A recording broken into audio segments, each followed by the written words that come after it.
Good. Good.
What's the date today?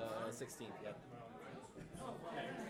Thanks. Yeah, Mary Kay was just warning us. I heard they're going to grill us about the girls. I go, no, they're not. I have no idea.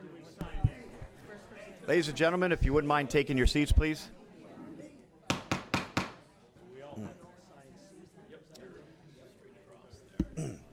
Thank you, everyone. Welcome. I'd like to call this Thursday, August 16th, 2018 full board meeting to order. First call of business is Pledge of Allegiance. Please rise. I pledge allegiance to the flag of the United States of America and to the republic for which it stands, one nation, under God, indivisible, with liberty and justice for all. Thank you. Roll call. Please check in.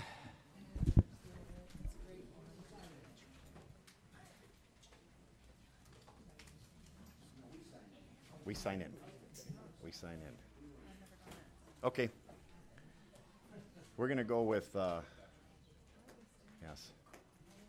You got this? Oh, you never done that part? Sorry. All right, we're going to take roll call voice. Commissioner Duge. Commissioner Kleinfeld. Commissioner Drolat, absent. Commissioner Sauger. Commissioner Carabelli. Commissioner Tocco. Here. Commissioner Smith, here. Commissioner Brown. Commissioner Romano. Commissioner Lucido is not present. Commissioner Leonetti. Commissioner Myjack. Commissioner Kraft. Thank you. Invocation, item number 4 by Commissioner Phil Kraft. Thank you, Mr. Chair. Let's bow our heads. Lord, we meet to serve our community, to use our resources wisely and well, to represent all members of our community fairly, to make decisions that promote the common good. We recognize our responsibility to the past and the future, and the rights and needs of both individuals and community. As trusted servants, we seek blessings on our deliberations and on our efforts here today. May we act wisely and well. Amen. Amen. Thank you. Item number 5, I'd like to have a motion to adopt the agenda, removing item 11L. We have a motion for that. Commissioner Romano, supported by Commissioner Sauger. I'll give you a quick comment on that. That was one of the items that we did not get all the information on. We talked to JACO and Finance, and they will have it to us by next full board on the 30th, so we just removed it from this meeting. So that being said, please vote on the agenda. Mr. Chair, is that the bathroom swipe cards? The bathroom swipe cards were removed yesterday. This is the camera security for an itemized breakdown of the costs, the court costs. Thank you. Thank you.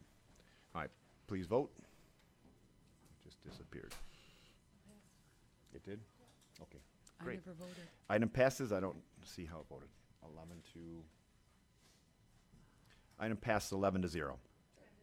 10, I'm sorry, you're right. It just came up. Item number 6, approval of the minutes dated June 28th, 2018. Need a motion. Commissioner Duge, supported by Commissioner Brown. Please vote. Oh, can we do those in their entirety, Commissioner Duge? Yes, please. All right. June 28th, 2018, and July 19th, 2018. Motion? Yep. 18. Please vote.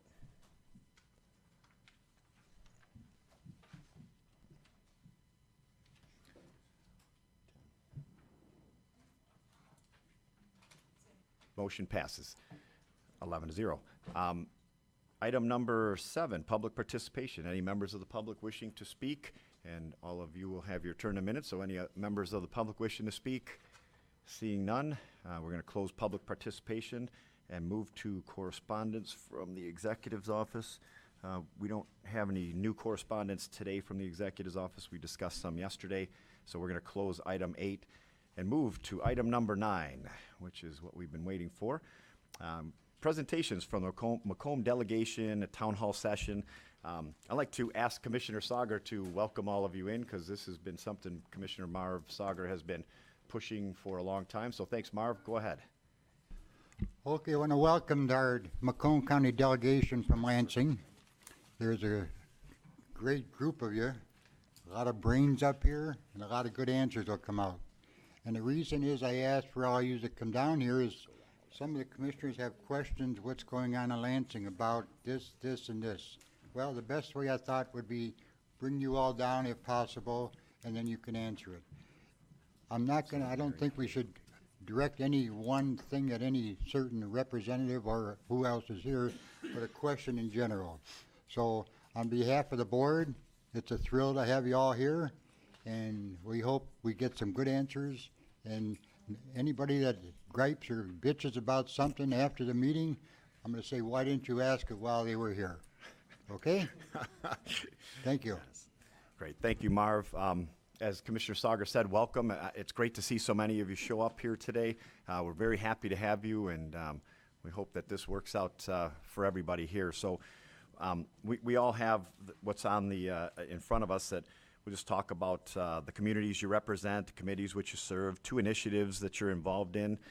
How do the initiatives affect Macomb County residents, and maybe briefly explain one of the upcoming issues which you feel like the commissioners might be aware of. And then we'll have some question and answers after that. So, Commissioner Duge, you have a question? Thank you, Mr. Chairman. Although we thank the delegation from Lansing, we also have certain people here from Washington, D.C., from Senator Stabenow and Peter's office, and from Congressman Levin and Mitchell's office. So I'd like to welcome everybody, not just from Lansing, but from parts unknown also. Thank you, Mr. Chair. Great, and I would hope that would have been something that we would all receive, that you're all welcome here, whether you're from Lansing or from Washington, but again, welcome. So we're going to start off with Senator Debbie Stabenow's office. We have Amanda York representing the senator, so welcome, Amanda. Great, thank you, Mr. Chairman. Thank you for allowing us this opportunity today. My name's Amanda York. I'm the regional manager for Senator Debbie Stabenow here in Macomb County. I also cover Wayne County, defense, and healthcare issues for the senator in the state of Michigan. The senator is the ranking member of the Senate Agriculture, Nutrition, and Forestry Committee. She was very excited to work with Chairman Pat Roberts on the recent farm bill that did pass the Senate. It was a very strong bipartisan bill. And really, the Farm Bill is essentially a jobs bill. 1 in 4 jobs here in Michigan is impacted by that industry. And just last week, in fact, she was able to tour 2 of our great farms here in Macomb County. She was at Blake's Orchards, as well as Youngblood Vineyards in Ray Township. She's also on the Committee of Budget, the Committee of Energy and Natural Resources, the Committee on Finance, where she serves as the ranking member of the Subcommittee on Healthcare. As far as priorities or initiatives, Senator Stabenow's biggest passion is our Great Lakes. It's 1/5 of the world's fresh water. 33 million people get their drinking water from our Great Lakes. She authored the Great Lakes Restoration Initiative in the Senate. As many of you know, that's resulted in $14 million of GLRI projects right here in Macomb County, including the Clinton River Spillway, where the senator was with County Drain Commissioner Candace Miller a few months ago when they were finishing up that project. Most recently, unfortunately, the president zeroed out funding in the budget for the GLRI, and Senator Stabenow led a delegation, a bipartisan delegation, to not only restore that funding, but to increase funding in the next few years. Other than Great Lakes, just to pick another one, workforce development is very important to the senator, one of her priorities. She's constantly meeting with business owners around the state who are concerned about critical needs for more skilled workers, as well as educators and parents of students who may not be our traditional college-bound students, but still want a good paying job for their child. Last summer, she brought together these leaders across the state to discuss how we can partner together to meet the needs of employers and provide job opportunities for Michigan workers and students. She held one of these meetings here in Macomb County at the Detroit Electrical Industrial Training Center in Warren.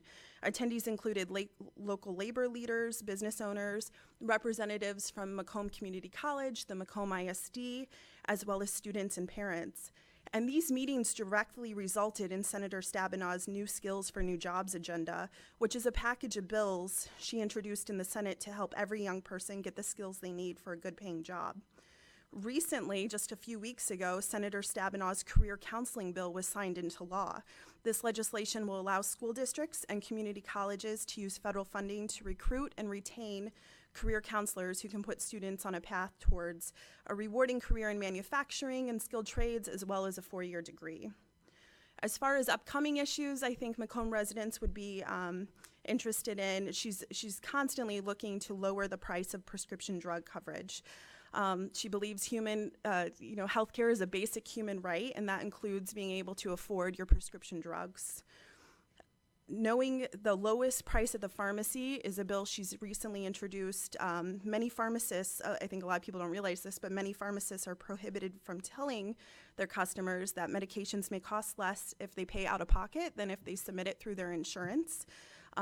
Senator Stabenow's Know the Lowest Price Act will crack down on this practice by prohibiting insurance companies and pharmacy managers from restricting pharmacists' ability to provide that drug price information. She's also working on negotiating better prices through Medicare and importing safe and affordable medicine. So I hope that answers all of your questions. Just a few topics. Fantastic. She does cover the entire state of Michigan. She's here every weekend, usually flying in and out of the Detroit airport, so we see her frequently here in Southeast Michigan. But she's very busy traveling the entire state. Fantastic. Thank you Thank very you. much. We're going to take a few questions if anyone has them after each. I don't expect too many questions, and we're just going to go with the hand method because of the way this is set up right here. So anybody have any questions of Amanda? Commissioner Dujay? Thank you, Mr. You Chairman. raised your hand but shook your head no. I didn't know what No, that meant. no. All right. We'll go for it. That's right. Or what? As far as the Great Lakes and the water, are there any initiatives going on for the Asian carp? Yes. First of all, and second of all, are the zebra mussels still on the radar, or have everybody forgot about those little critters? Right. No, Senator Stabenow is very focused on invasive species. I mean, our industry here in Michigan, I know I have the numbers, but, we have a huge recreation boating industry. I think it's like $16 million. We have a recreation fishing industry that's over, it's several $1 million in revenue, and thousands of jobs here in the state of Michigan are related to our waters. So that's very important. She's been working with other Great Lake legislators in surrounding states to erect those barriers to prevent Asian carp from entering into Lake Michigan, and you'll probably have heard her speak to this issue before. It's a very important topic, and she's working pretty hard on keeping that out of our lakes. Thank you. Thank you. Any other questions? Great, Amanda, thank you very much. Thank you. I want to let all the commissioners know and the representatives that we're going to do a recap of this meeting and kind of do a notes section for each one of you who spoke, and so you'll all have it, so you don't have to take notes on everybody. We're going to go back through it and present it to everybody as soon as we can. So thank you. From Senator Gary Peters' office, we have Kevin Hertel. Kevin, welcome. Well, thank you, Chairman Smith, and all the rest of all of you on the board today. And first of all, I wanted to start out by saying it's been a pleasure to have gotten to know all of you over the last 2.5 years that I've been working with Senator Peters, Republicans and Democrats. When I think about talking about what Senator Peters is working on, we look at representation as finding a goal to work with the entire community. And Senator Peters prides himself on working in a bipartisan manner to get things done. He represents the entire state of Michigan. He currently serves on the Armed Services Committee. We are fortunate in Macomb County to have a thriving defense industry. And in Macomb County, we're also fortunate to have both a member of Congress and a member of the Senate on Armed Services Committee, with Representative Mitchell being on the Armed Services Committee in the House and Senator Peters being on the Armed Services Committee in the Senate. That allows us to have more clout in Washington to support our industry here in Macomb County. Everybody knows that manufacturing, automotive, and defense are the lifeblood of the heavy industry here in Macomb County. It was one of the reasons why we were happy, along with the rest of our federal delegation, to be able to announce the $98 million for the infra grant for Mound Road. It was one of the justifications for that grant that we had one of the most dense and most important industrial corridors in the entire country. And we were able to make that argument repeatedly to the Department of Transportation. Senator Peters also serves on the Homeland Security Committee. In the Homeland Security, he serves on the Coast Guard Subcommittee, and obviously working on a different component of the Great Lakes than what Senator Stabenow was talking about, to make sure we keep our shores safe and our homeland safe. Senator Peters also serves on the Commerce, Science, and Technology Committee, and that puts him in the center of most of our economic conversations. He has spent a lot of time, and there are too many bills to enumerate, but he has pretty regularly put out bills to support small business, whether it's through supporting small businesses with their cybersecurity needs, supporting small businesses with capital and finance. That's been a big focus of his throughout his career, or supporting small businesses in their efforts to find and retain workers. He also serves on the Joint Economic Committee. And that committee is a joint committee between the House and the Senate, which works on kind of broad U.S. policy. In terms of initiatives that he's involved in, I think two of them to talk about. I talked a little bit about defense, but another one to talk about is autonomous vehicles and the future of our automotive industry and the future of technology. Now, we are poised as a region. We're delighted to have one of the highest educated when it comes to engineering talent in the entire country. And we need to take advantage of that. And one of the ways to take advantage of that is to be on the forefront of the future of the automotive industry. I don't think I have to tell anybody in this room that the automotive industry, if those jobs start to leave, that would be an absolute catastrophe for our region. Fortunately, we have been on the forefront of this. The American Center for Mobility was a big initiative that Senator Peters was working on. Now, that's down in Willow Run. But what that means is that all of the future testing for autonomous vehicles is going to be taking place here in Michigan, close to all of our major automakers, and making sure that we continue to have that industry into the 21st century. But that means more than just having the auto industry here. It means the suppliers. Macomb County, there's probably no county in the state that has more auto suppliers and more assembly and stamping jobs than Macomb County. We're proud of that, and the only way we're going to keep that industry here is by being on the forefront of the future of that technology. And then finally, I think to wrap this up here, I would just say that, you know, all of the things I talked about definitely will have a great impact on the Macomb residents in Macomb County.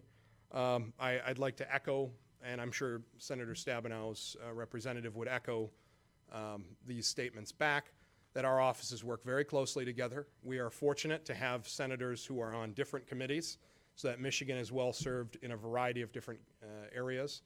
And that makes for a real benefit for both Macomb County and the rest of the state of Michigan. With that, I think I'll conclude my remarks and take a few questions. Thank you, Kevin. Yeah, Thanks thank a lot. Any questions? Commissioner Leonetti?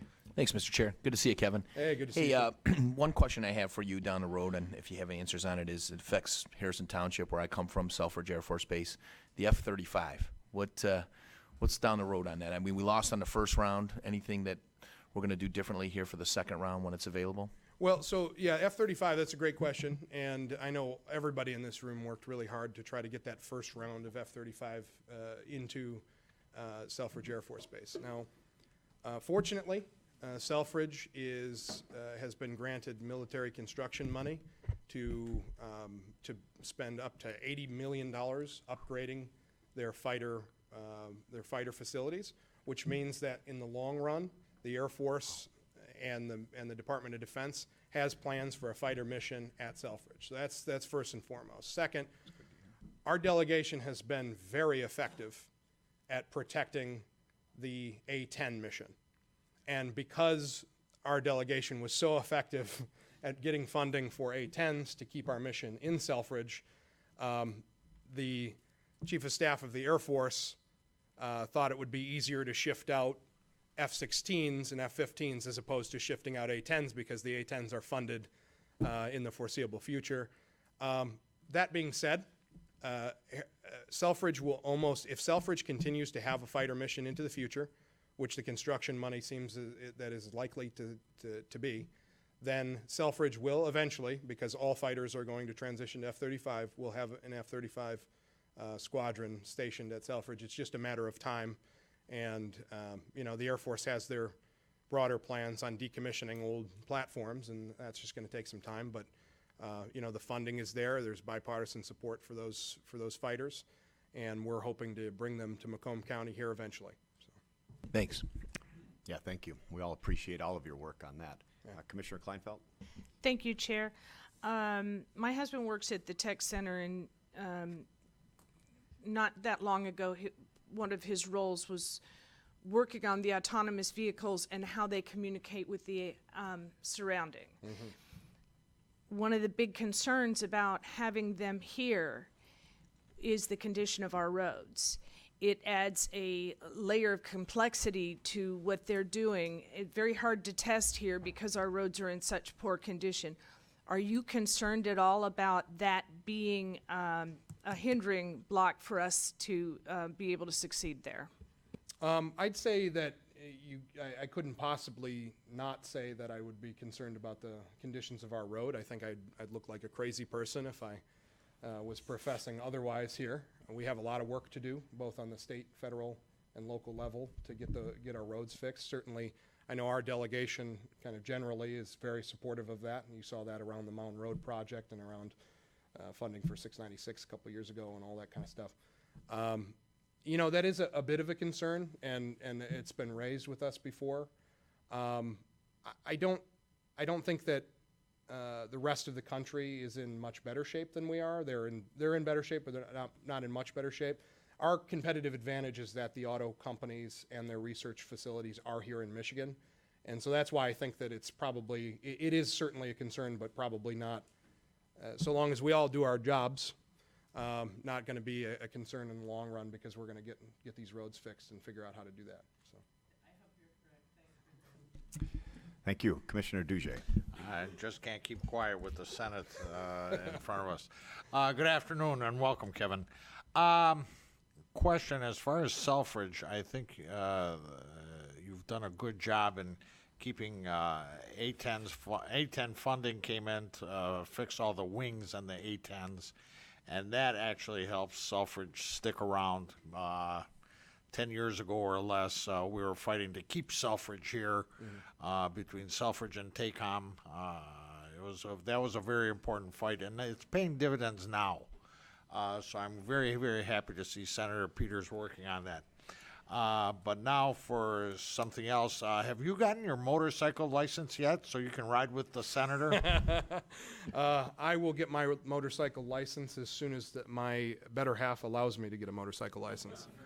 So that's probably not going to happen, Commissioner, but I'd be happy to give you her phone number, and you can give her a call. Try to persuade her. Thank you. Thank you. Any other commissioners? No? Well, Kevin, thank you very much. Thank you very much, Chairman. Congressman Sandy Levin was not able to make it, but we have Kyle Pollitt. Kyle, welcome. Good afternoon. Thank you, Mr. Chairman and board members, for allowing us to be here with you today. I know a lot of you through my work in the community, but for those that I don't know, my name is Kyle Paulette. I work as an outreach representative for Congressman Sandy Levin. And Congressman Levin, as you know, represents the 9th Congressional District.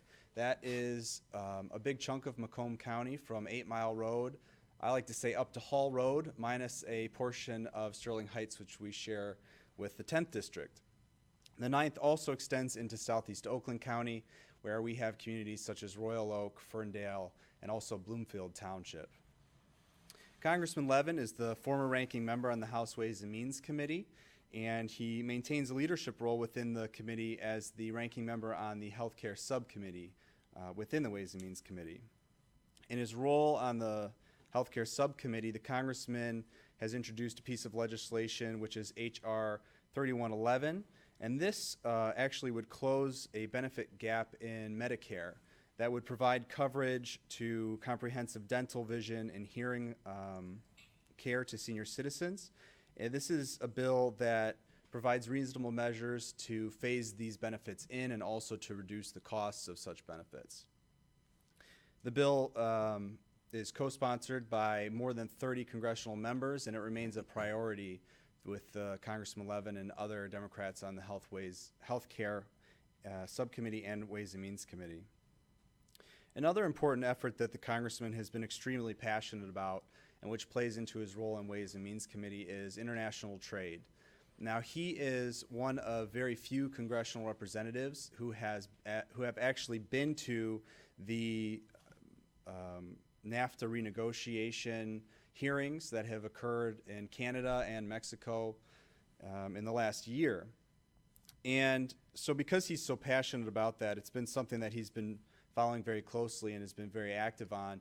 And I think one of the main points that he's been pushing on NAFTA renegotiations is trying to encourage Mexico to pay their workers fair wages because they do not currently have a very fair industrial policy. And what this does is undermines United States manufacturing workers. And so the idea is if we get Mexican workers some fair wages, we can bring those jobs back home to Macomb County and to the rest of the United States. So these efforts in Washington, D.C. are obviously a top priority for the congressman. But locally, you know, he's still doing a lot that we can improve our home communities. Similar to what Kevin said and Senator Peters' office, we were a big part in encouraging the Department of Transportation to fund that infra grant for Mound Road. And I also wanted to thank you all on behalf of the congressman who knows that we could not have done this if we didn't do it as a community. So, as you may also know, Congressman Levin is one of the original co-sponsors or co-authors of the Drug-Free Community Act. And what this act does is provides federal money to local community coalitions to help prevent substance abuse, primarily in student-aged children, but also to more focus on a community level to make sure that our residents are living safe and healthy lives. Now, through the efforts of Congressman Levin and our office, we're very proud to say that very soon we will have a community coalition in every community in the 9th District. And you know, during a time where the opioid crisis is claiming lives within this county, I would strongly encourage each board member to become active in the community coalition, because it's something that will not only benefit your education on the subject, but will also help to spread the message throughout your communities of what's happening and what we can do in partnership to help, have the residents lead safe and healthy lifestyles. In closing, Congressman Levin's office remains committed to providing resources and services to the residents of the 9th District. And in your work, if you encounter a constituent who's having a difficulty with a federal agency, please refer them to our office or to the senator's office or to Congressman Mitchell's office. We pride ourselves in being able to resolve those issues for constituents. I personally handle all Veterans Affairs issues for the congressman, and in conjunction with the work that this board has done to promote veteran services and encourage veterans to seek out services, we've already made a huge difference in the lives of Macomb County service members. And I hope that we can continue that relationship and continue to provide resources to the 9th District. So thank you very much for the opportunity to be here. Great. Thank you, Kyle. Any of the commissioners have any questions? Commissioner Leonetti. Yeah, man. Good to see you, Kyle. So Sandy has been in Congress for how long? This is, I think, 38 calculator? Right, years. 38 years. And he is a ranking, I mean, I think Ways and Means is probably one of the most important committees you can be on. Now, what happens? We're going to lose him here this year, and having a person from Macomb County that represents Macomb County and being on Ways and Means is very beneficial, not just to Macomb County, but to the state of Michigan. So what happens then? I don't, now, so assume, presumably, well, we won't discuss who wins, but, I mean, we're going to have a new junior congressman come in there. Is that congressperson going to be put into Ways and Means, or do they start off someplace else? It's not determined what committees they'll have. That's something that's determined at the leadership level within the caucus. I mean, I would imagine Congressman Levin, without speaking out of line, would help to encourage whoever comes next to make sure that we do have that gap covered. Yeah. We saw that when Senator Peters ascended to Carl Levin's seat, that he really was active in obtaining that role so that we could continue to provide defense funding for the state of Michigan. I imagine that Congressman Levin will definitely want to protect that legacy and make sure whoever comes next has the best opportunity to serve the community in the same way. Good. I'm glad to hear that. Okay. Thanks. Good to see you. Thank you, Commissioner. Any other questions? Nobody? Great. All right. Well, thank you, Kyle. Thank you. Thank you very much. Mr. Chairman. All right. So Congressman Paul Mitchell couldn't be here, but we have Commissioner Don Brown, who works in Commissioner Mitchell's office, here to say a few words on his behalf. Hello there. You guys get a Mitchell report from me just about every time we see each other, but to the benefit of the other legislators, we'll give you some more information. The Congressman's ending his first term in Congress, and he serves on 2 A committees in the House, Transportation and Infrastructure, as well as recently was appointed to the House Armed Services Committee. Really a good plus with Senator Peters in the Senate and now with Congressman Mitchell in the House. We're one of the few states that has the luxury of having both a member of the Senate and in the House Armed Services Committee. So we're working on both ends, and both the Senator and the Congressman get along very well, and they're all on the same page working together on all issues for the state, but particularly here in our southeast Michigan area when it comes to Selfridge.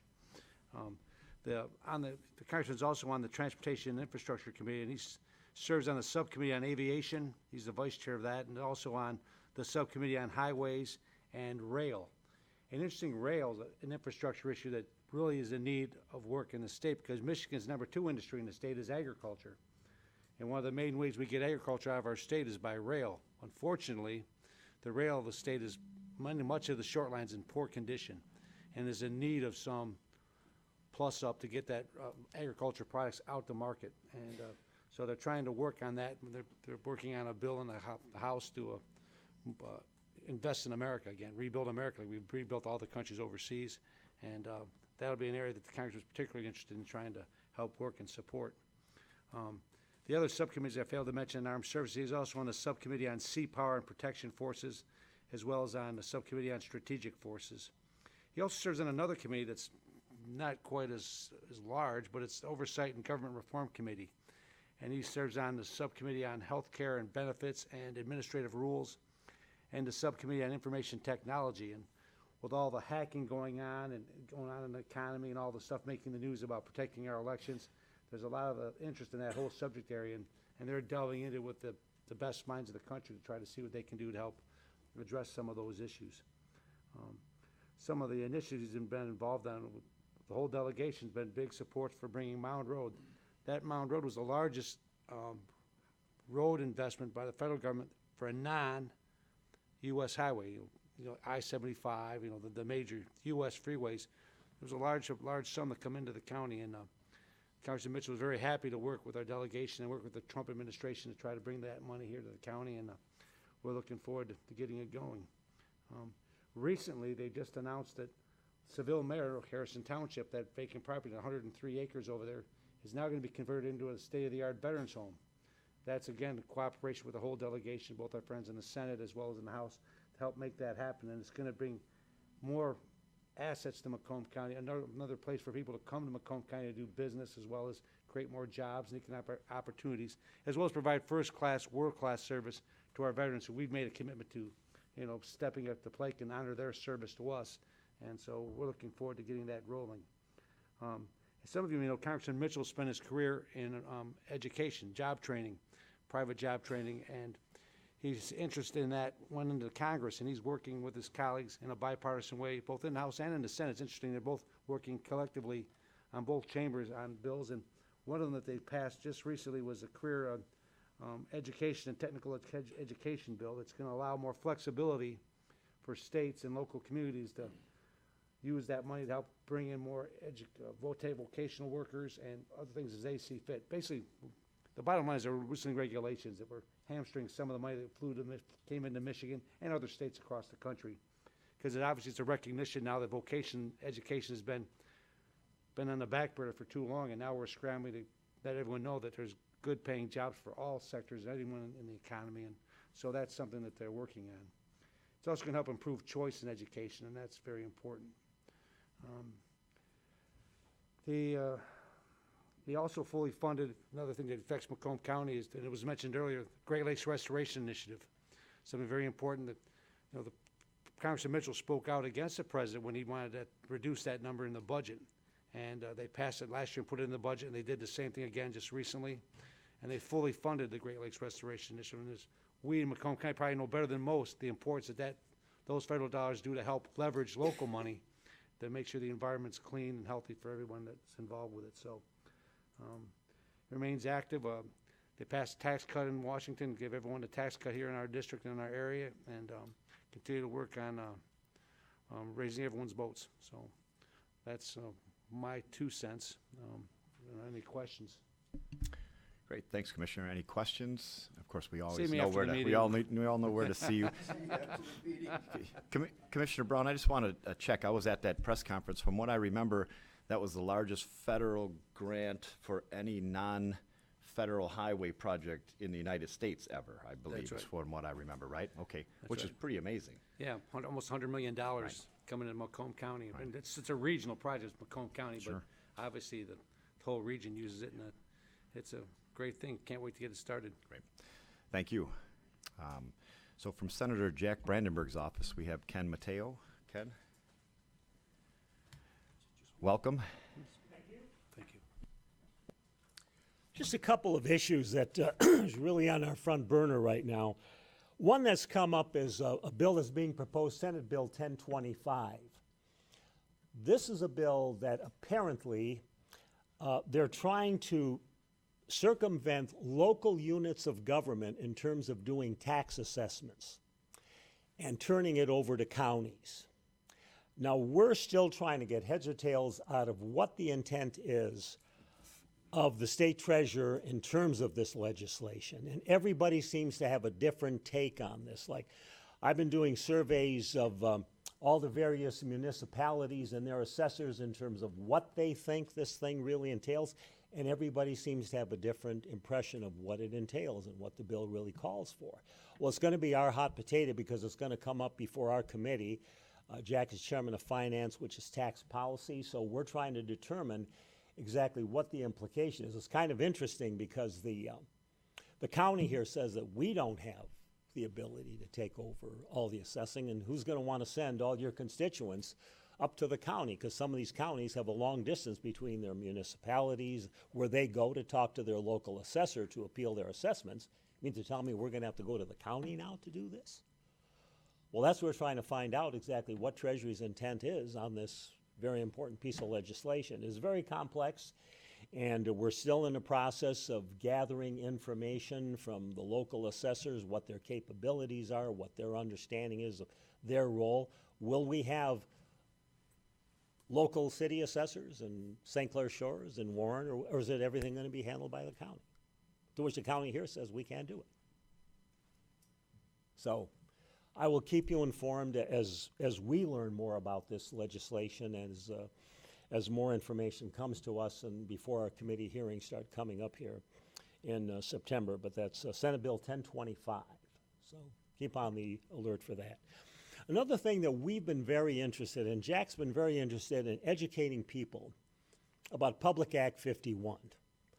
Now, every one of us who serves in the legislature, we get these constant phone calls. What are you going to do about our roads? Our roads suck. What are you guys, you're not doing your job? Well, Public Act 51, for those who do not understand it, Public Act 51, all monies that are going for road funding from the state has to be applied under Public Act 51, which applies to each county an allocation based on total gross miles.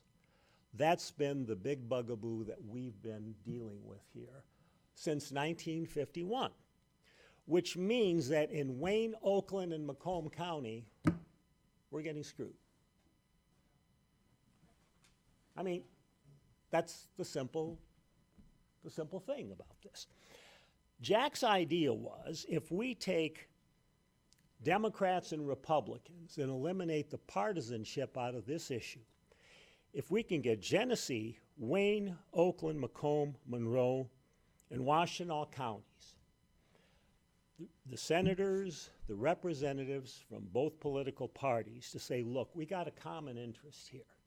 We're all on the same page. We're dealing with the same problem. It's an issue that won't go away, and it's the number one blister that we're always dealing with.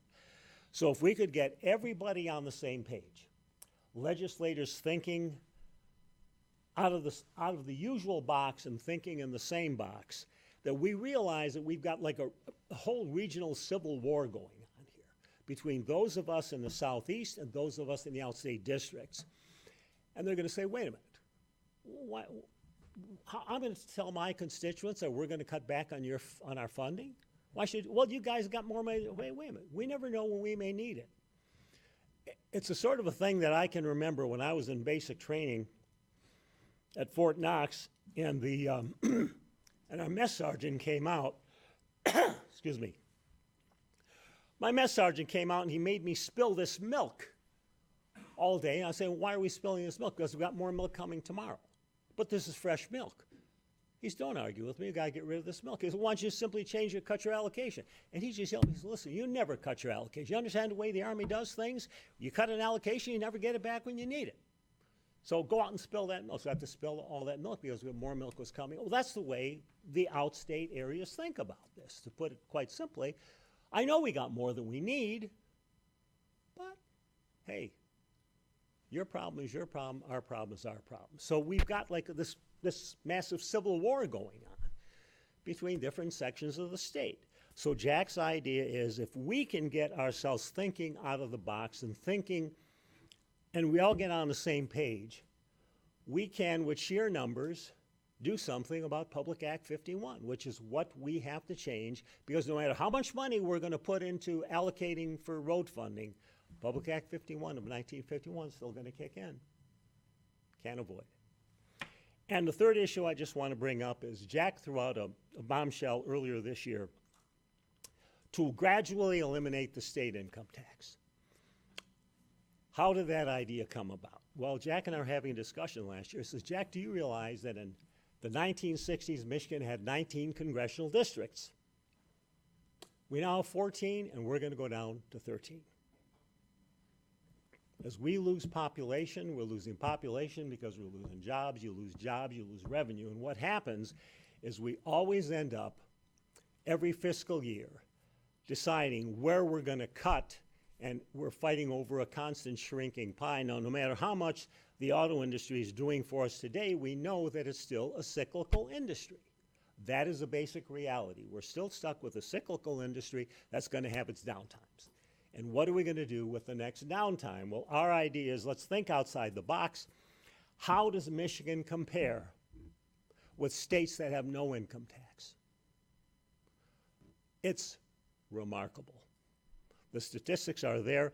This is a subject for another meeting. I'd like to come back and present you some of the statistics that we've come up with in this regard, but we have to start thinking of the future because we've got aggressive competitors there across the country. How many people know that in North Carolina, their state business income tax went to 5, 4, 3, 2, 1, 0 in state business income tax. Now you think North Carolina is a very attractive state? You better believe it is, and the stats prove it. So we have to start thinking outside the box on some of these things. That's why Jack threw down this gauntlet. And okay, let's start thinking about, okay, where are you going to cut the well, that's one thing to think about, but let's start thinking about we're always cutting our revenue somewhere every time we have a business downturn.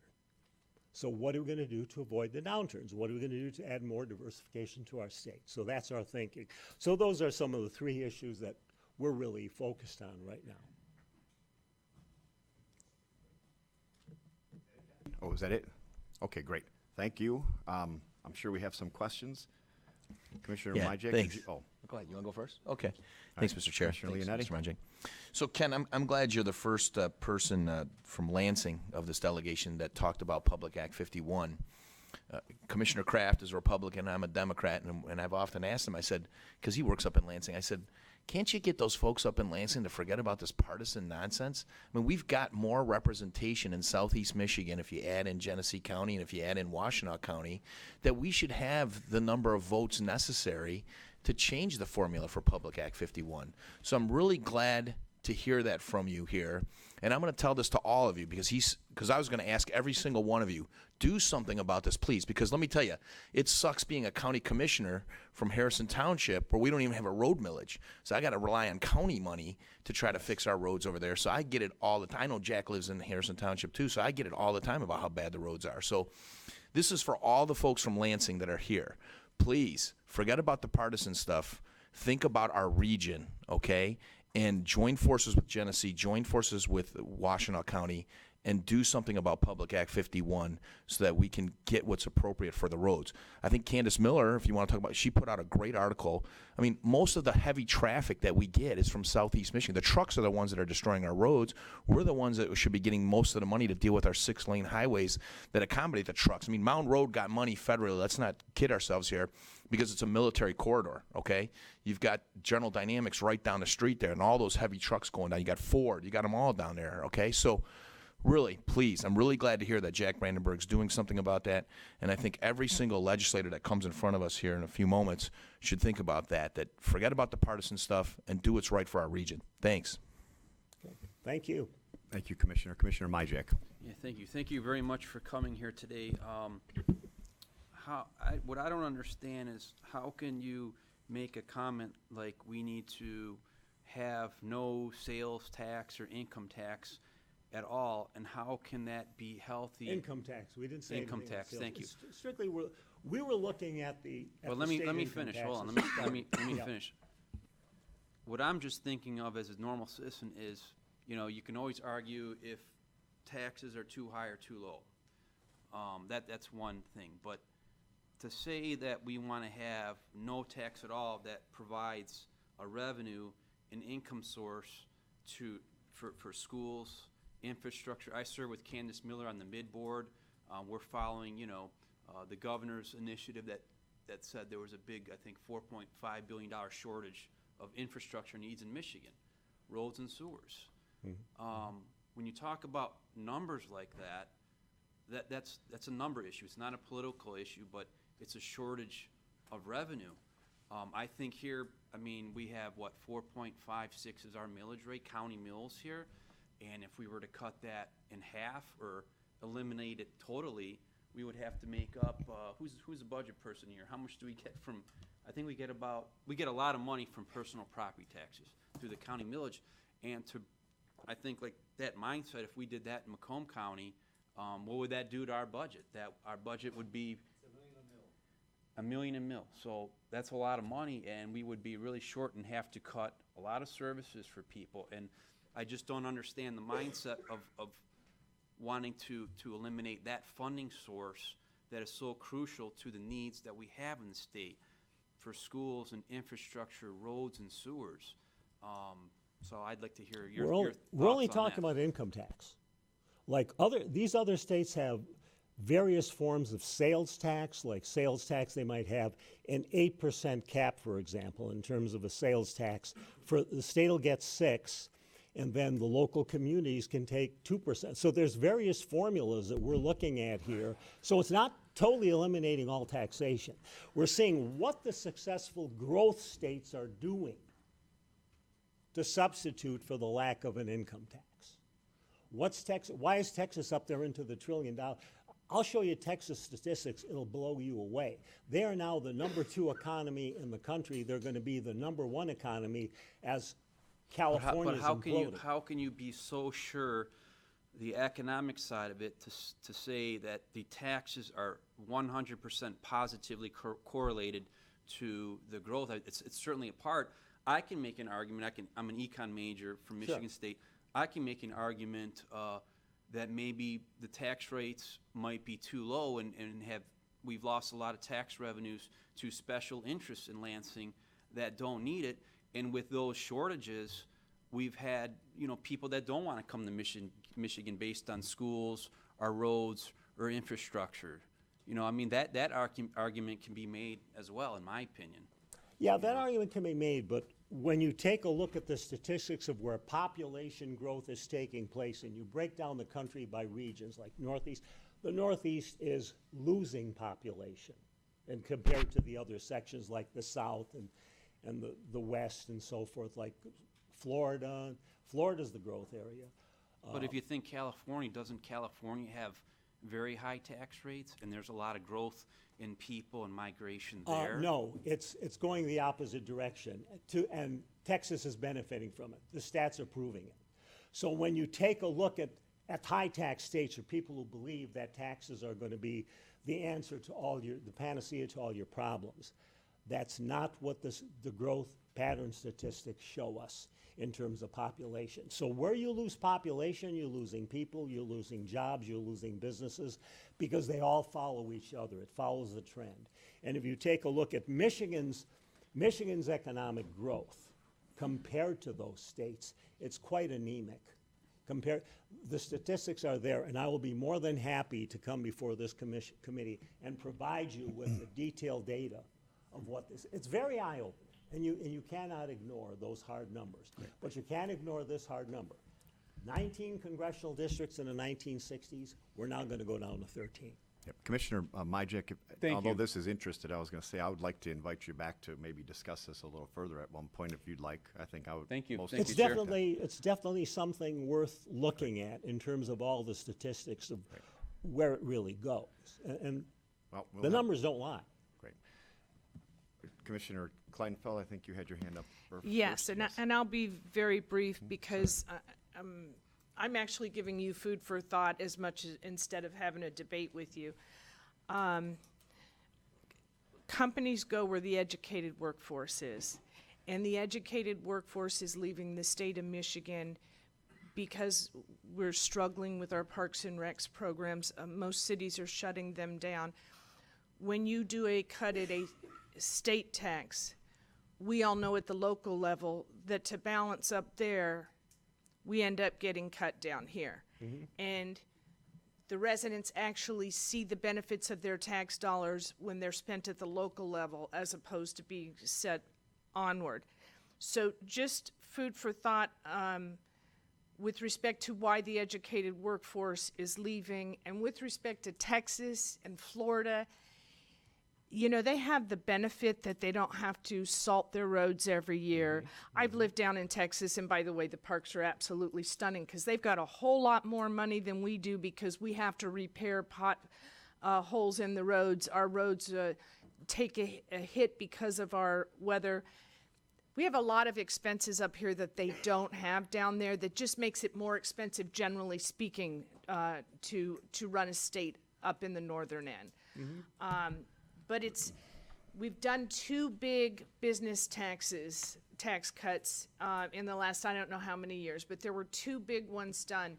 And I just would ask you to think about why else is the educated workforce leaving? Because the businesses aren't leaving and the educated workforce is following. We're bleeding our young educated, and the business community is telling us we can't fill the positions here.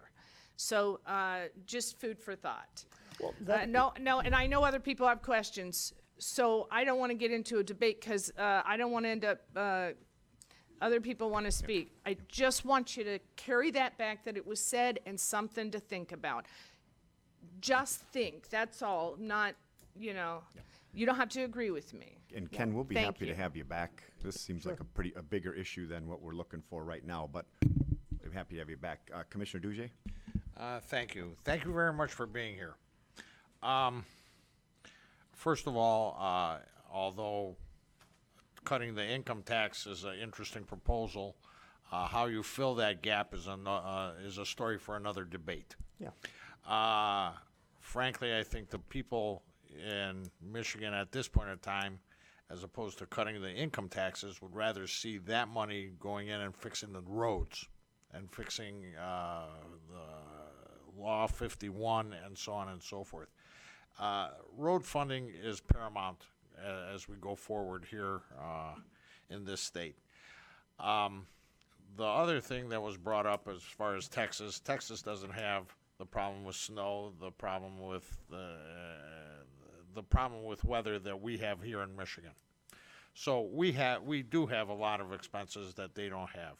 But after everything's said and done, I want you to take a really good look at Connecticut and whatever Connecticut's doing to do the opposite. General Electric just left Connecticut and they moved to Boston because it's cheaper in Boston. That I don't understand it. My youngest daughter went to school in Boston. Boston's ridiculous.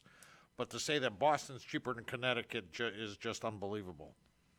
But we've got to come up with a better way of funding the roads and funding the people. Before we start talking about income tax cuts, fix what we've got. Thank you. And thank you for being here. Yeah, well, you are right about that, because that's the number one, like I said, the blister on the sore that every one of us here in the legislature, we keep getting calls on that issue.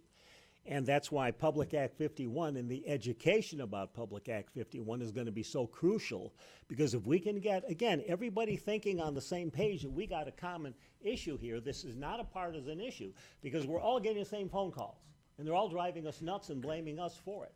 So this is our solution, that we have to start looking at changing Public Act 51, then our other problems are going to be solved because of the nature of the funding allocation. That's Mr. all we're Mateo, doing in the shorthand. we certainly agree with the Act 51 thing, and I think that everybody has a lot more questions on the other things. So we need to keep this moving. I have a lot of people out here. Any other questions?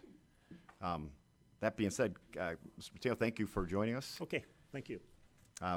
Let's see. Our next representative here is Representative Kevin Hertel. Kevin, thank you for coming. Welcome. What was that? Uh-oh, I don't know if that's a good thing. Good afternoon, and thank you, Chairman, and to the commissioners here for the opportunity to be here today. I was excited when I saw this opportunity, because I think it's very important that we all, from the local city governments to county governments to state governments, all the way through to the federal level, are working together on important issues that are facing our communities. And there's no doubt, based on the issues that have been raised here today, that there are plenty of those issues that we all have to work together to address. I started my service in the state legislature in 2017. I have the privilege to serve on as the minority vice chair on the House Oversight Committee. One of the first things we tackled this year, and one of the proudest accomplishments in my first term, was to look at the state's unemployment insurance agency. And some of the issues that were occurring within the agency, in 2015 there were over 50,000 Michiganders that were falsely accused with fraud by the agency. Money was taken from their bank accounts. Some lost their homes, their cars. Because of the financial stress, some ended up in divorce. There were all kinds of things that happened across our community and across the state of Michigan because of the impact of this computer error. We worked in a bipartisan fashion, me and Representative Joe Graves from Linden, Michigan. We spent over 900 hours in a conference room with folks from the business community, from the labor community, from impacted individuals, And we worked on a 9-bill package that we passed at the end of last year that addressed some of these issues. Now, I will be honest, there are still ongoing issues within the agency that I am working to address with my colleagues to this day. Some of the individuals who have been affected by this crisis have not been made whole, and so we still have work to do. But I am proud of the work that we did do to make sure that this doesn't happen again. I also serve on the Health Policy Committee. A lot of the work we have done in this term has been to address the opioid crisis. We are very familiar, I'm sure every one of you in Southeast Michigan, with the impact this has had on our community. If you talk with first responders around the community, they are dealing with this on a day-to-day basis. There's not a family that hasn't been touched or knows somebody that has been touched by this issue. We have gone after the prescriptive authorities of some doctors to try to make sure we are taking some of prescription opioids out of the market and taking some of that access away. But there's still a lot of work to be done with folks that are already suffering from this crisis. And I think that's the next step we have to tackle to make sure that we have mental health services provided for these individuals. I have been proud to work with folks in Macomb County from Hope Not Handcuffs and other organizations that are working on this issue. And it's been amazing to see the community come together and the coalitions that Kyle talked about come together to attack some of these issues. I also serve on the Common Tech Committee, and then a big focus of that committee has worked to bring not an issue that we see here in Macomb County very often, but across the state in more rural areas, there's a difficulty with access to broadband internet services. I'm sure Senator Stabenow and Senator Peters have worked on these issues with their constituents. I understand it's important because Michigan, for us to succeed, we need every community to succeed across the state. So this would help bring businesses and other economic growth to some areas in Michigan. So that's been the biggest target of that committee. My office has been focused on two major issues, which I think some has been talked about here today. The roads, of course, are an issue that we all know has to be addressed. I have 3 constituent coffee hours every single month in my district. I actually have one tonight at 5:30. There's not a single coffee hour that a resident does not come to and talk about an issue they have experienced with the roads in our community. I support, and I'm happy to be a co-sponsor of Representative Yarek's bill that would address the formula on PA 51, but I also believe that if the legislature isn't going to do their job to address this issue, we should take that issue directly to people on the ballot. If the legislature, by the end of this year, does not work to change PA 51, that's something we should start working with the business community and other people across Southeast Michigan and in other communities that are facing these same problems to attack this issue head on. And I believe the voters of Michigan will see it for what it is and will grant that change if given the chance to vote on it. Another issue that I have worked a lot on is water quality issues. We all know here in Macomb County, being on the border of Lake St. Clair, there are issues that have plagued our communities for a long time. Now, there's been a lot done in progress towards these issues, but there's a long way to go. And I always say that, in Michigan, we are surrounded by 20% of the world's fresh water. We better start acting like it at some point. To your point about invasive species, Commissioner Duzay, and zebra mussels, there was an attempt by the business community in Michigan earlier this session to change the ballast water standards in the state of Michigan. We have some of the strictest in the Midwest because we understand the importance of protecting the Great Lakes. There were some that wanted to change that, which would make it easier for ships to come in and discharge ballast water that could bring in those invasive species. I stood against that with my colleagues. It did pass both chambers in the legislature. The governor vetoed that bill. But I think we have to have a very close look on what we're doing day in and day out that impacts our environment here in Michigan. I have worked on issues with combined sewer overflows. And now we see this issue of PFAS that's emerging across the state and across the country. I have called on, as a vice chair of the Oversight Committee, I have called on the chairman of the Oversight Committee to hold immediate hearings on the PFAS issue. There's a community in western Michigan, the drinking water to that community had to be shut off because of the PFAS that was found in that water. We have reports of issues here in Macomb County from runoff from Selfridge Air Force Base. But the Michigan Department of Environmental Quality in a report has said that there may be as many as 11,000 sites across the state of Michigan that are impacted by this chemical.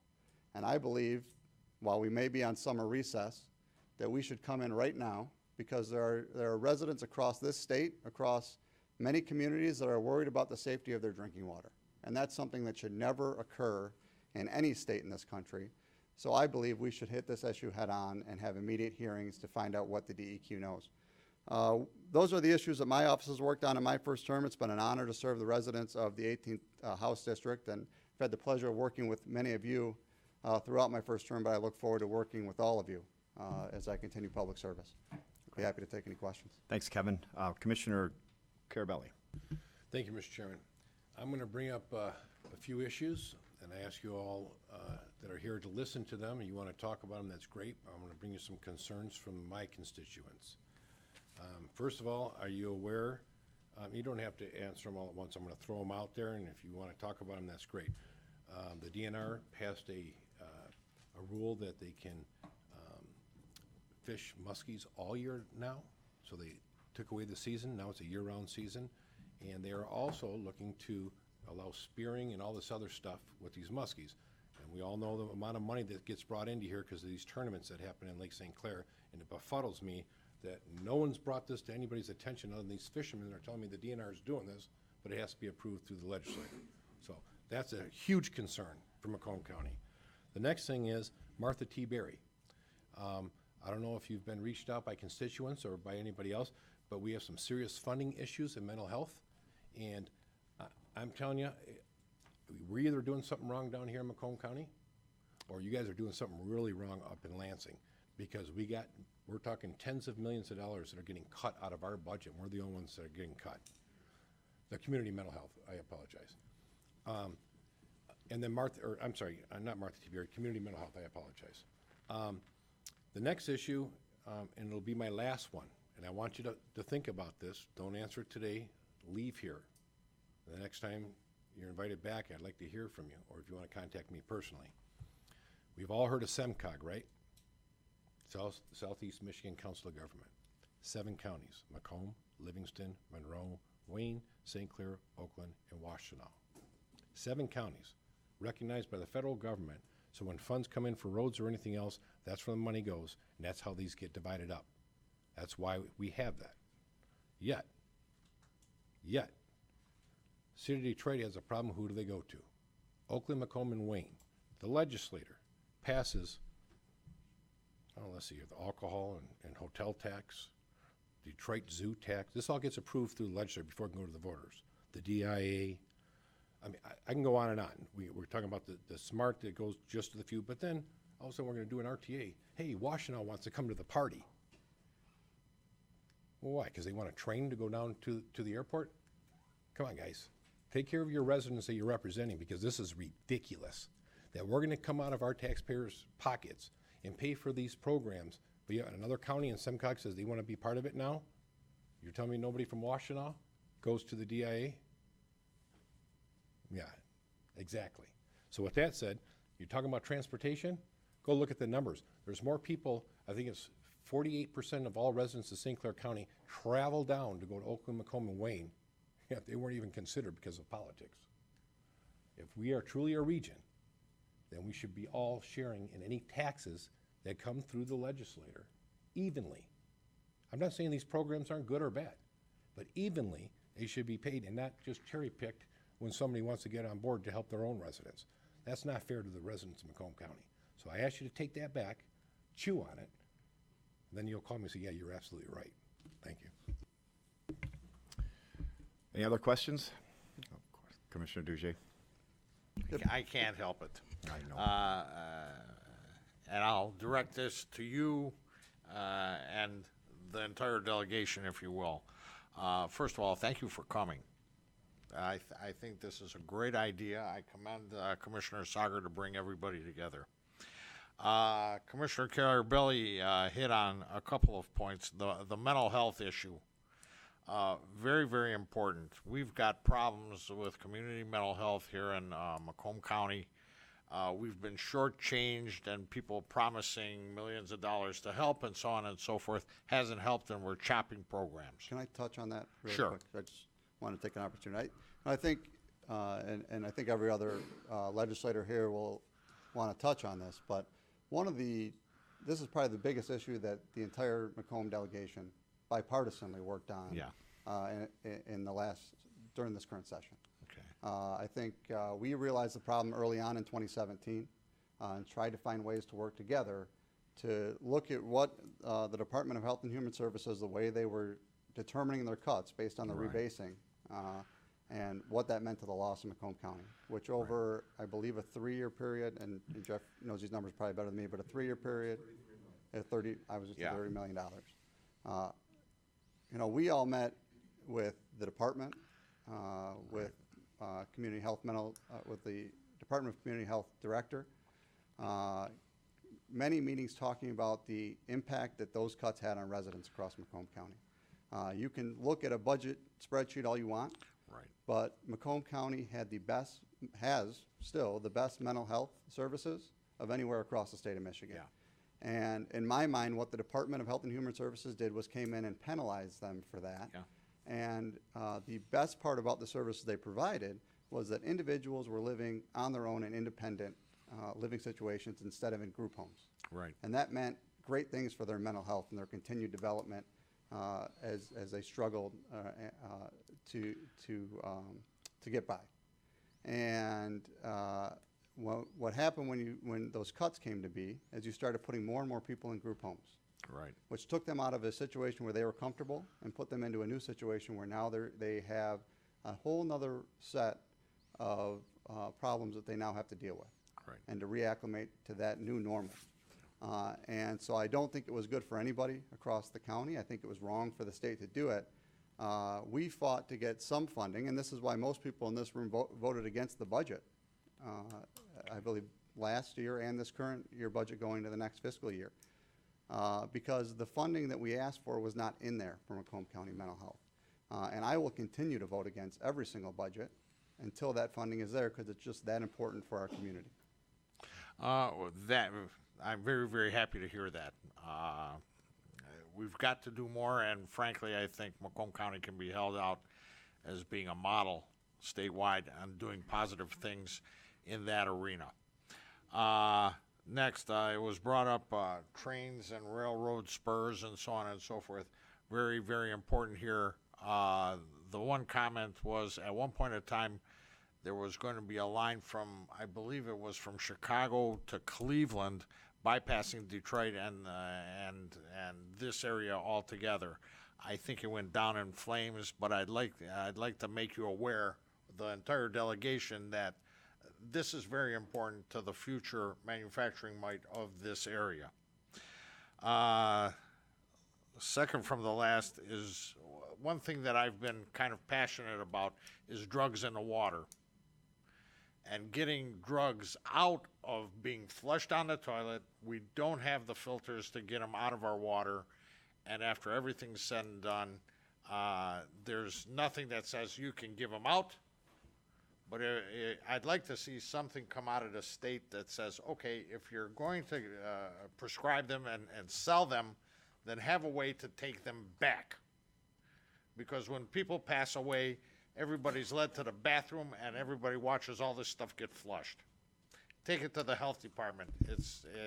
I've probably taken at least 125 pounds from some senior connection meetings to the health department. And last but not least, unemployment. Please make unemployment a little easier on the business world as we have it here. Unemployment is the biggest pain in my neck. And I have yet to, even with good reason, I've never won an unemployment battle yet. And I've been penalized no matter what what one of my employees did. And some of it is borders on the criminal. So please take a look at the unemployment laws and what you can do. I understand some of the employers have been unfair in the past, but the pendulum has swung way over. I mean, somebody getting into fisticuffs in the shop and you firing them because you're a protection of the rest of the employees, and they get unemployment. So, Commissioners, can I just point out one thing? There's several If we went 10 minutes like we're going like right now on average, That's we're my gonna be last here. one. We're gonna be here an hour and 20 minutes. So if you have questions concerning any of the representatives, let them speak. Maybe we should let everybody speak and then ask our questions at the end. I think that might be a better way to go. I'm sure they don't want to sit here for another hour and 20 minutes. And some of these can be more personal context, and that's one of the reasons we're here, is to get a little more of a personal relationship going, that we can make these calls back and forth. So I'd like to change the format on this right now and get everybody out of here at some reasonable time. Thank you, Mr. But Chair. thank you. And please feel free to contact me at any time. Great. Mr. Chair. And it's not you, Mr. Hertel, but I'm sorry, commissioners. When we have the delegates here, and we appreciate that, how about we have a sign-in sheet passed around with a phone number that they can be contacted at, other than just calling Lansing and trying to talk to somebody? That And would you be know, nice to have. Commissioner, what we're going to do too is have a summary of everything that everybody talked about today, the questions, and maybe we'll do some follow-ups, and then what we'll do is we'll give that to everybody along with that sheet, so we have a good summary of what was talked about, and then we have a good follow-up for it too. With in that phone cabinet. numbers. Yes, sir. Thank you. Yes. Thank you. So that being said, Representative Churkin. Mr. Chairman, Welcome, on his John. way up, I forgot to add one thing. The Great Lakes Water Authority is also on that list. I'm And he will be behaving calling today. you. Thank you, Mr. Churkin. I missed that, Commissioner Carabelli. Great Lakes Water Authority. Oh, okay. I forgot to mention. Great. That's your boss's favorite thing upstairs. Thank you. Welcome. For those in the room that don't know me, for those in the room that don't know me, my name is John Churkin, and I am the 22nd District Representative, which encompasses all of Roseville and the eastern portion of Warren, from Hayes to Shaner. I have had the opportunity to meet a lot of you before, and you know, I want to say I'm really thoughtful, and thank you for having us all here today. You know, we meet with the county executive, you know, a couple times a year, but this is the first time in 4 years I got to meet with the commission as a whole, so I appreciate that. I will talk, first, who keeps the timer? Give me 4 minutes, and then one for my We'll my give you the high close, sign. okay? I think I'm in a Roseville City Council meeting now, so. Okay, Marvin. I sit on 3 committees in the state. I sit on reg reform. I sit on oversight with Representative Hertel, and I am the minority vice chair of transportation infrastructure. And the transportation and infrastructure is probably one of the most complex committees that I sit on, and you have to know a lot. You talk about Public Act 51. The minute that I got appointed to that committee, you know, first of all, I asked for a copy of it, and it sits about this big, you know, and there ain't enough hours in the day to go through everything. Then when I had the person from MDOT come in, his name is Seidel, the chairman of MDOT, I asked him, you know, we want to change this so it's more equitable for all of the counties down there. He said, he threw a blank piece of paper on the table and says, that's where you start right there. Throw that book out. So that was meaningful, you know, but, you know, during my stay here now, you know, I've thought about I've worked with Jeff, Yarek, and a couple other people to do what we need to do to get, you know, and put bills in to try to ease up the pain from the roads.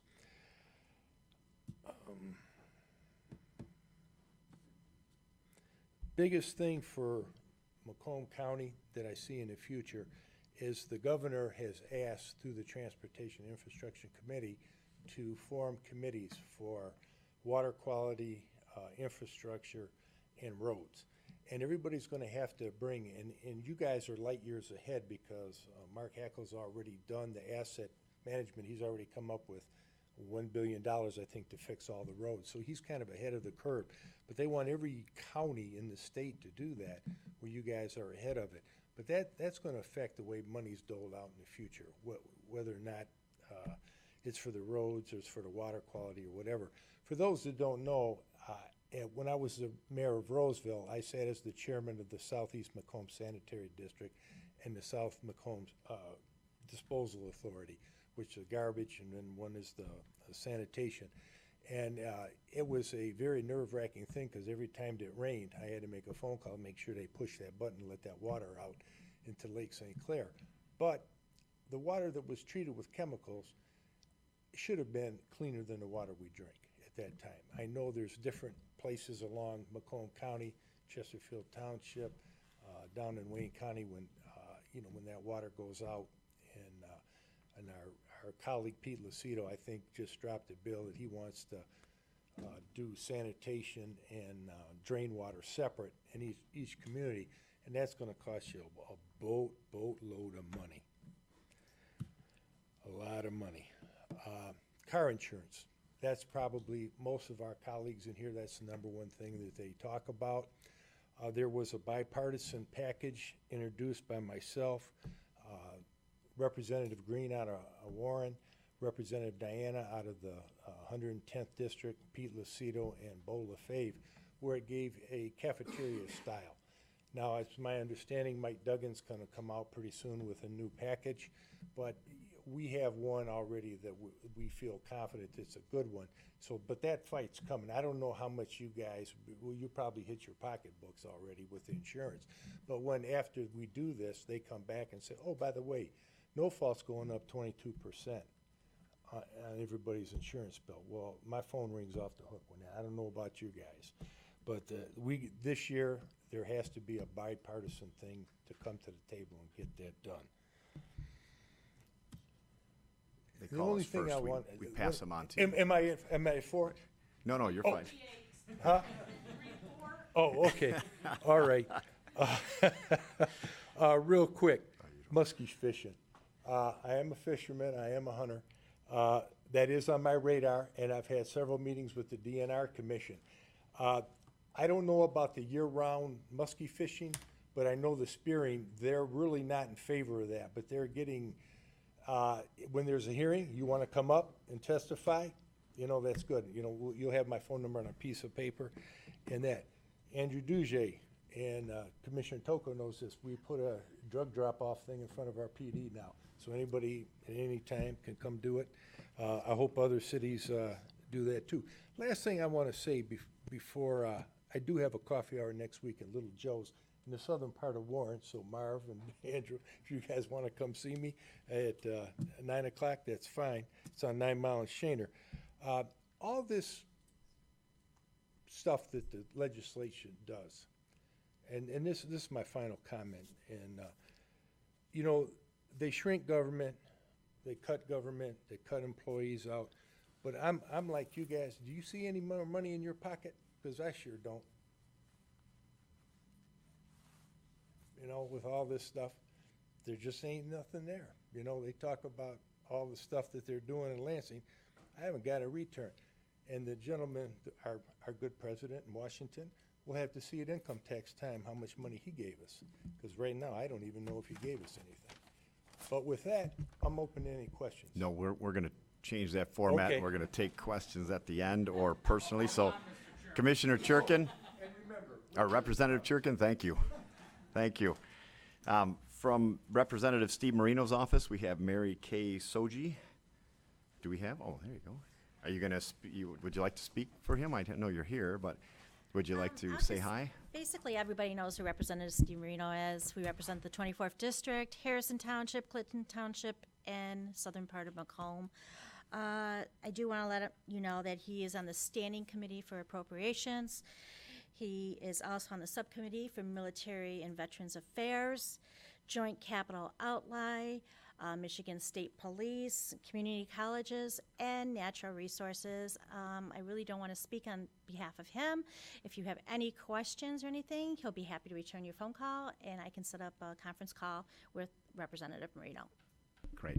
Okay, And based on that speech, he became our new favorite representative. Thank you, Mary Kay. I'm sorry. We have a 2-second comment. Yes, 2 seconds. I know that we know that Steve suffered a loss recently. Would you pass our condolences on to us, onto him? I'd appreciate that. I would be happy to send Thank that you. to him. Thank you, Commissioner. Commissioner or Representative Yanez. Henry, how are you? Henry Yanez.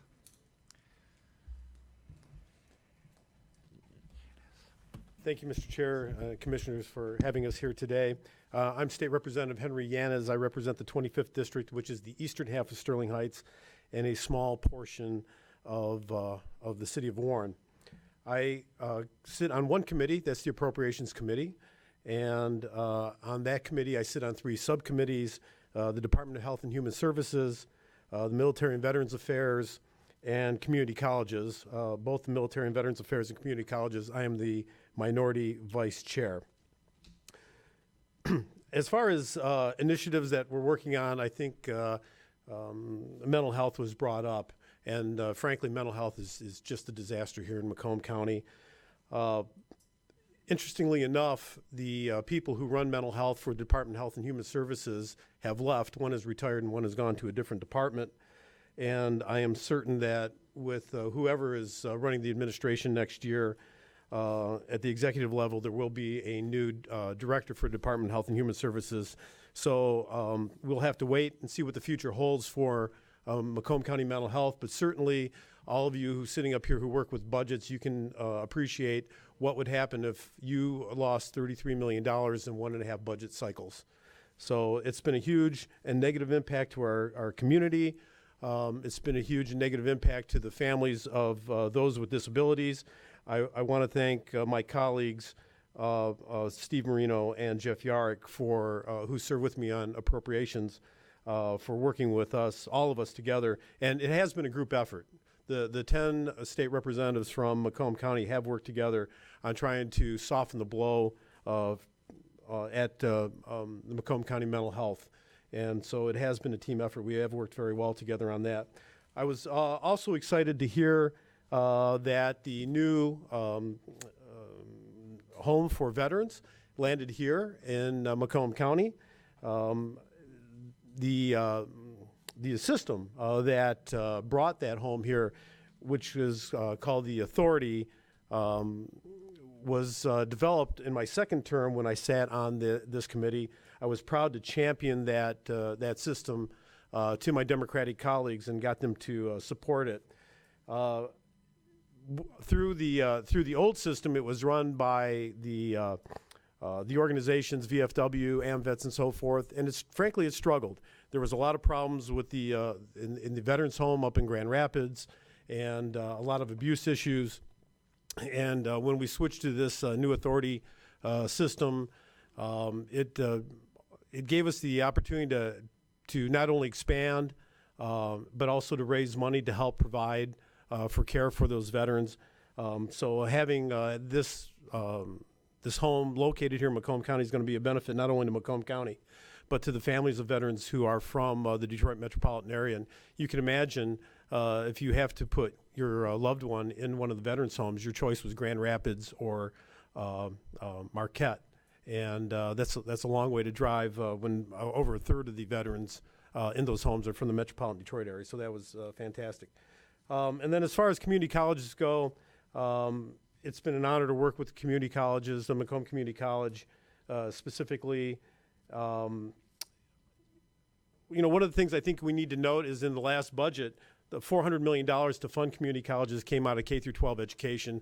And I think the legislature needs to take a very serious look at how we're going to fund community colleges in the future.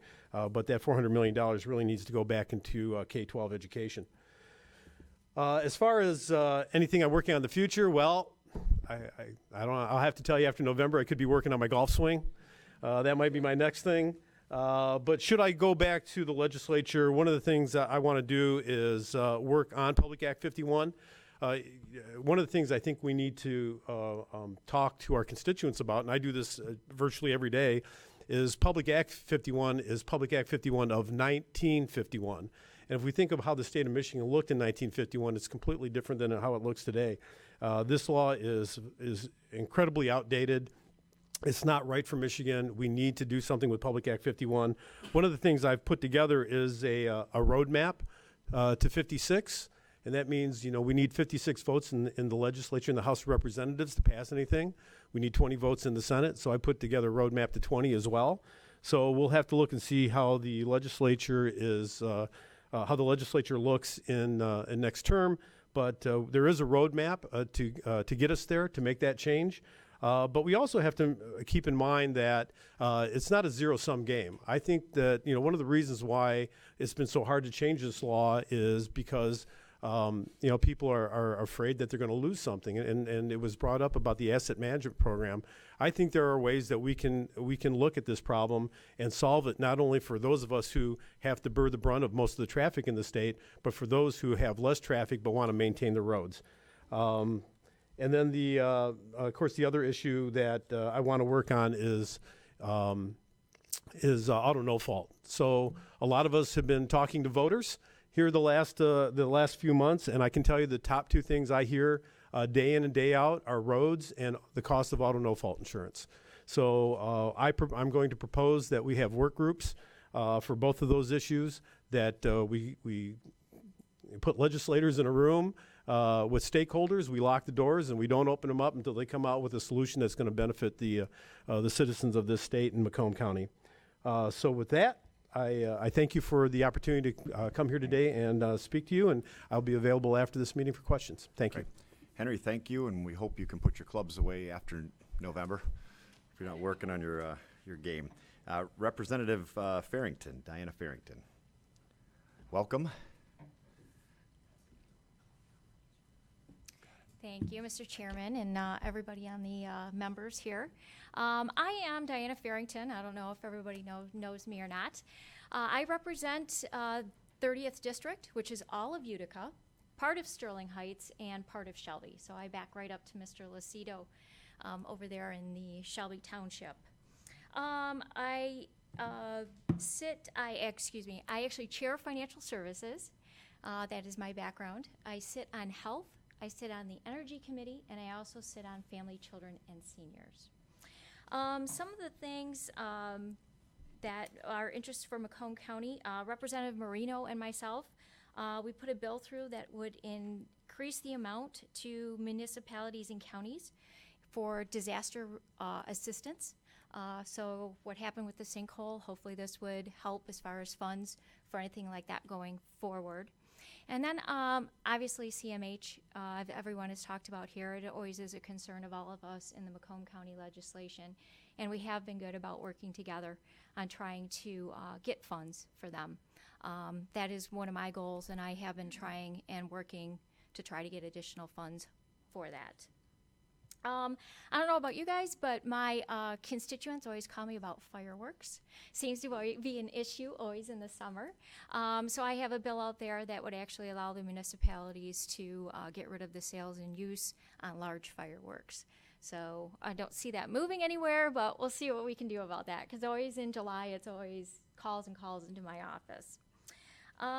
Going forward, with me sitting on financial services, passionate to my heart, I do have a bill out there regarding financial literacy. U.S. alone is $1 trillion in credit card debt.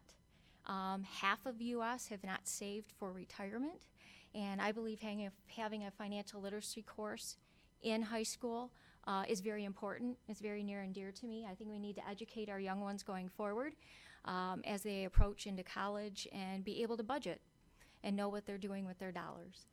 So that's really passionate to me coming up in the fall here. I believe we should be having a committee hearing hopefully this fall.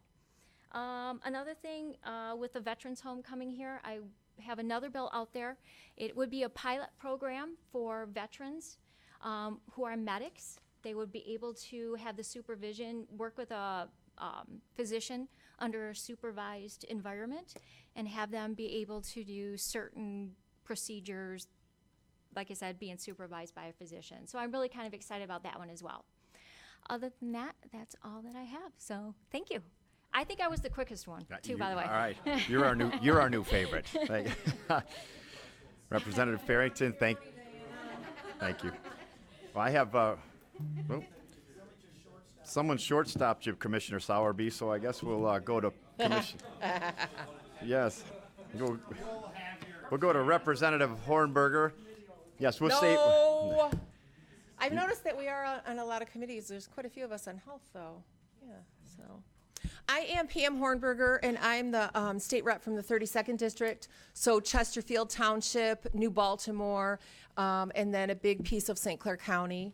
I serve on health policy, commerce and trade, judiciary, and I'm also vice chair of education policy reform. if you want to talk about PA 51, I do have some ideas, but I think that we're going to have to hold some bills that the Northern Caucus people want hostage, and there's one coming up, so you might want to take a look at it, Rep. Yanez, HB 6064, any day now. So there's a thought. We're very happy in Chesterfield to welcome the new Veterans Home. It's going to be a great addition to our community and for Macomb County. I think it's a wonderful thing, and I'm so glad that they decided to put it here in Macomb County and not Wayne or any other area. It's going to be a great thing for us. As far as education goes, it's my passion. I'm a former teacher. I think that we've done a pretty good job this year in some bipartisan efforts to promote and fund career tech programs and education for Michigan schools. With the Marshall Plan, which I feel we kind of passed a little late in Governor Snyder's tenure, but hopefully it will do some good for education. And there are some meetings coming up for local districts to be able to go and apply for grant funding for local CTE programs in their district. And I believe that it's a 2-year funding piece. I think that some of the things that we've done are going to make it easier for kids to embrace CTE. The issue that I saw as an educator was families embracing career tech. You had a lot of families that were pushing for students to go to 4-year college, and career tech kind of got left behind. So once we can take away that stigma and promote it as a community, as a state, then we can move, especially Macomb County with all the career tech things that we have going on and all the businesses that we have that need good workers, then it's going to benefit our state. So with that, I think I beat you. Yeah. Thank you for coming, Representative. Now, Representative Bill Sowerby. Former commissioner.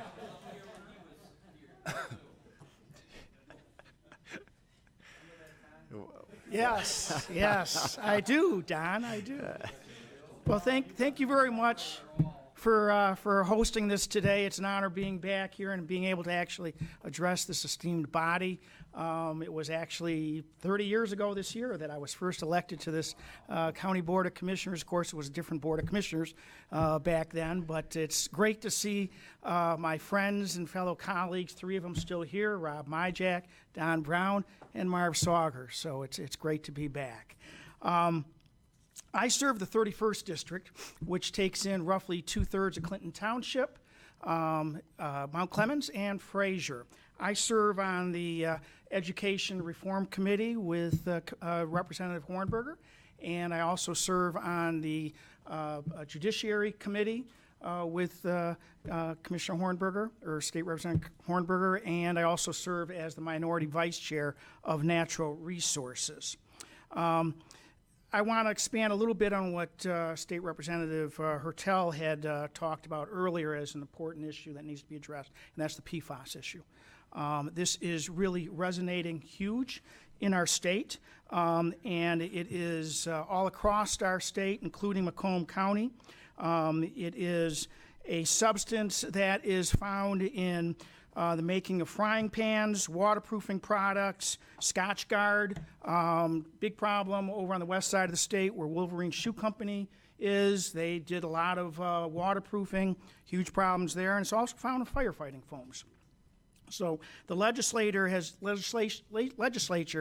appropriated some funding to this problem, but more needs to be done. Right here in Macomb County, we have a problem right off of Selfridge Base, and we have a very serious problem in the Clinton River.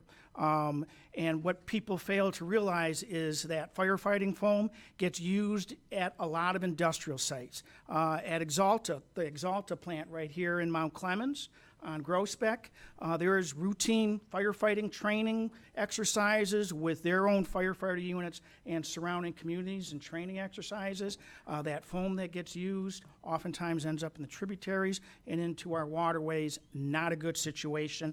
I have appealed verbally and in writing to the DEQ and to the chairperson of the Natural Resources Committee that we need to take this up now. There are a couple bills that can be taken up and address this issue, but more and more problems are occurring. We just heard that there is an issue of no more fishing and or eating of the fish in the Huron River because of the PFAS problem. So that is extremely important to address, and we need to get back to Lansing and get that going. I've also introduced legislation I feel very passionate about.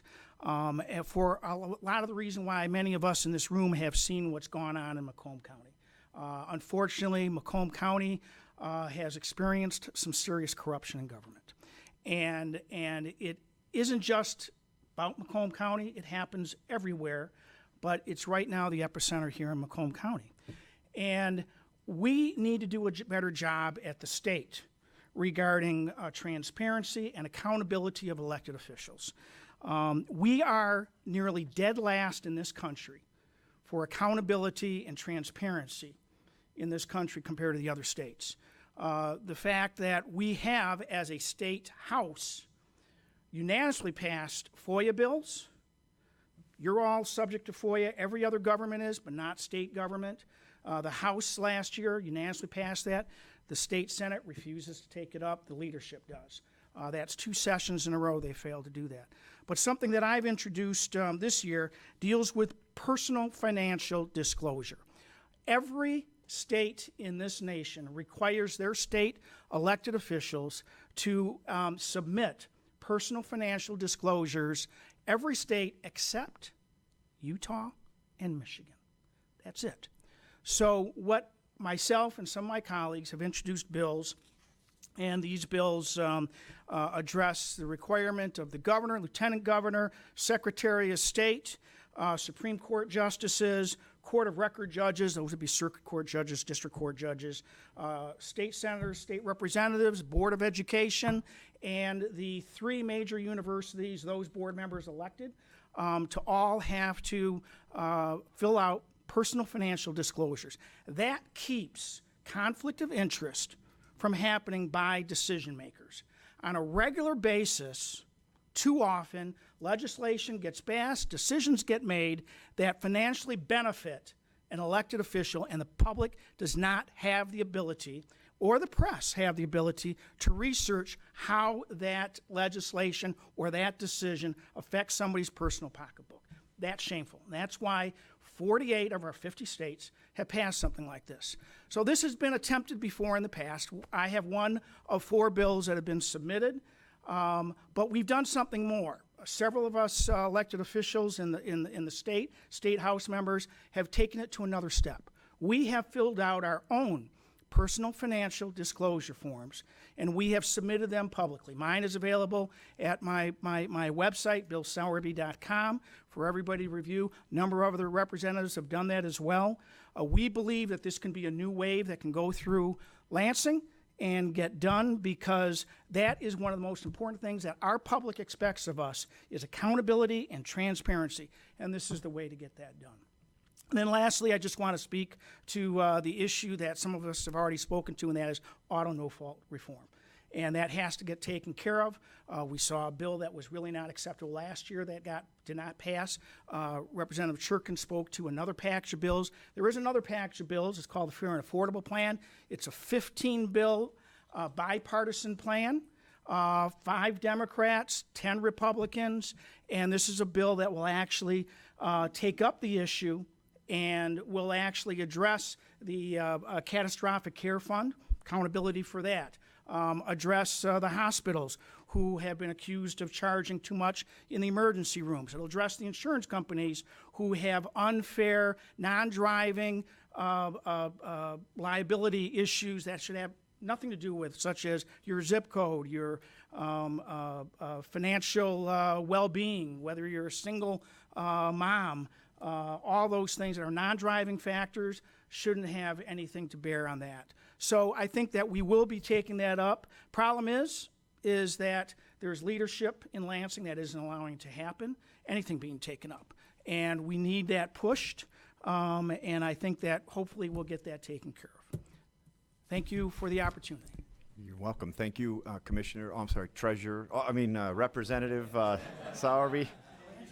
Yeah. Thank you. Representative Yarek. Welcome. Jeff, how are you? Good afternoon. Thanks for having me. I appreciate it. Honorable Commissioners, come in. You know, I represent the 33rd House District, which covers most of Macomb Township.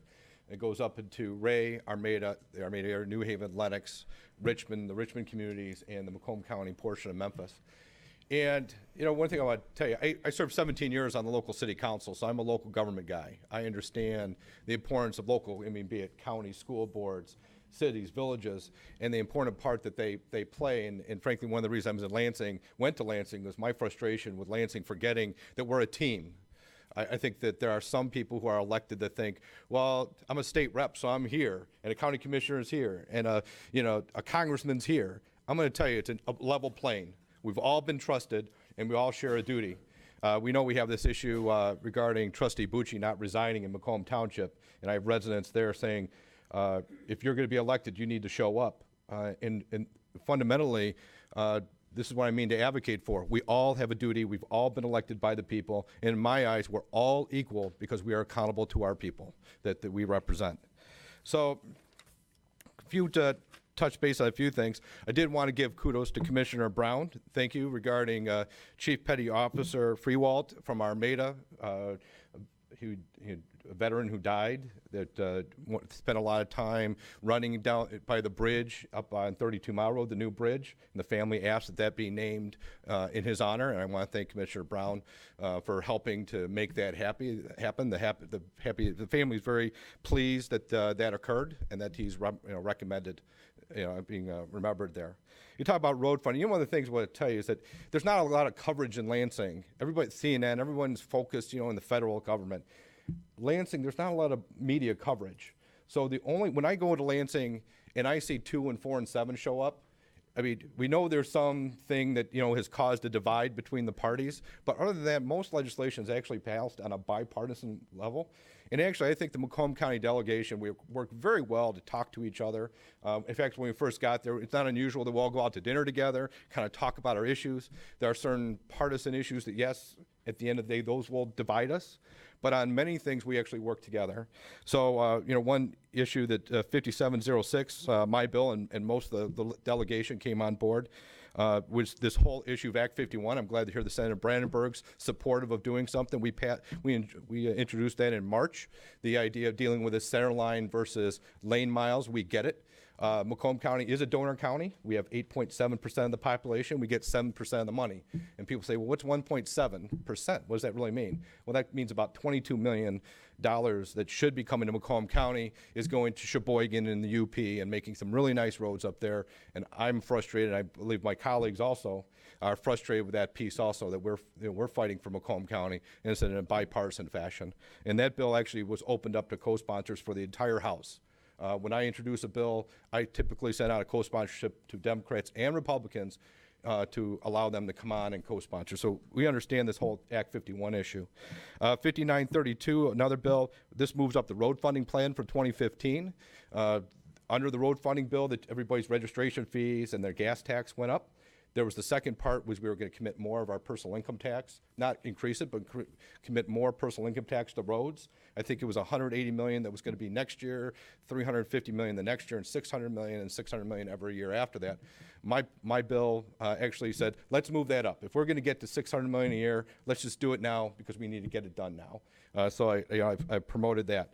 I heard some frustration about the RTA. I get it. Everyone in my community, actually, I was the chair of SEMCOG's Transportation Committee for a time, so I get it. I understand SEMCOG's role, and it's fundamentally about federal funding. It doesn't determine all the funding, but this is how federal funds are determined, so I was a part of that. But RTA, every one of my communities voted no, 2-1 or 3-1 on the RTA.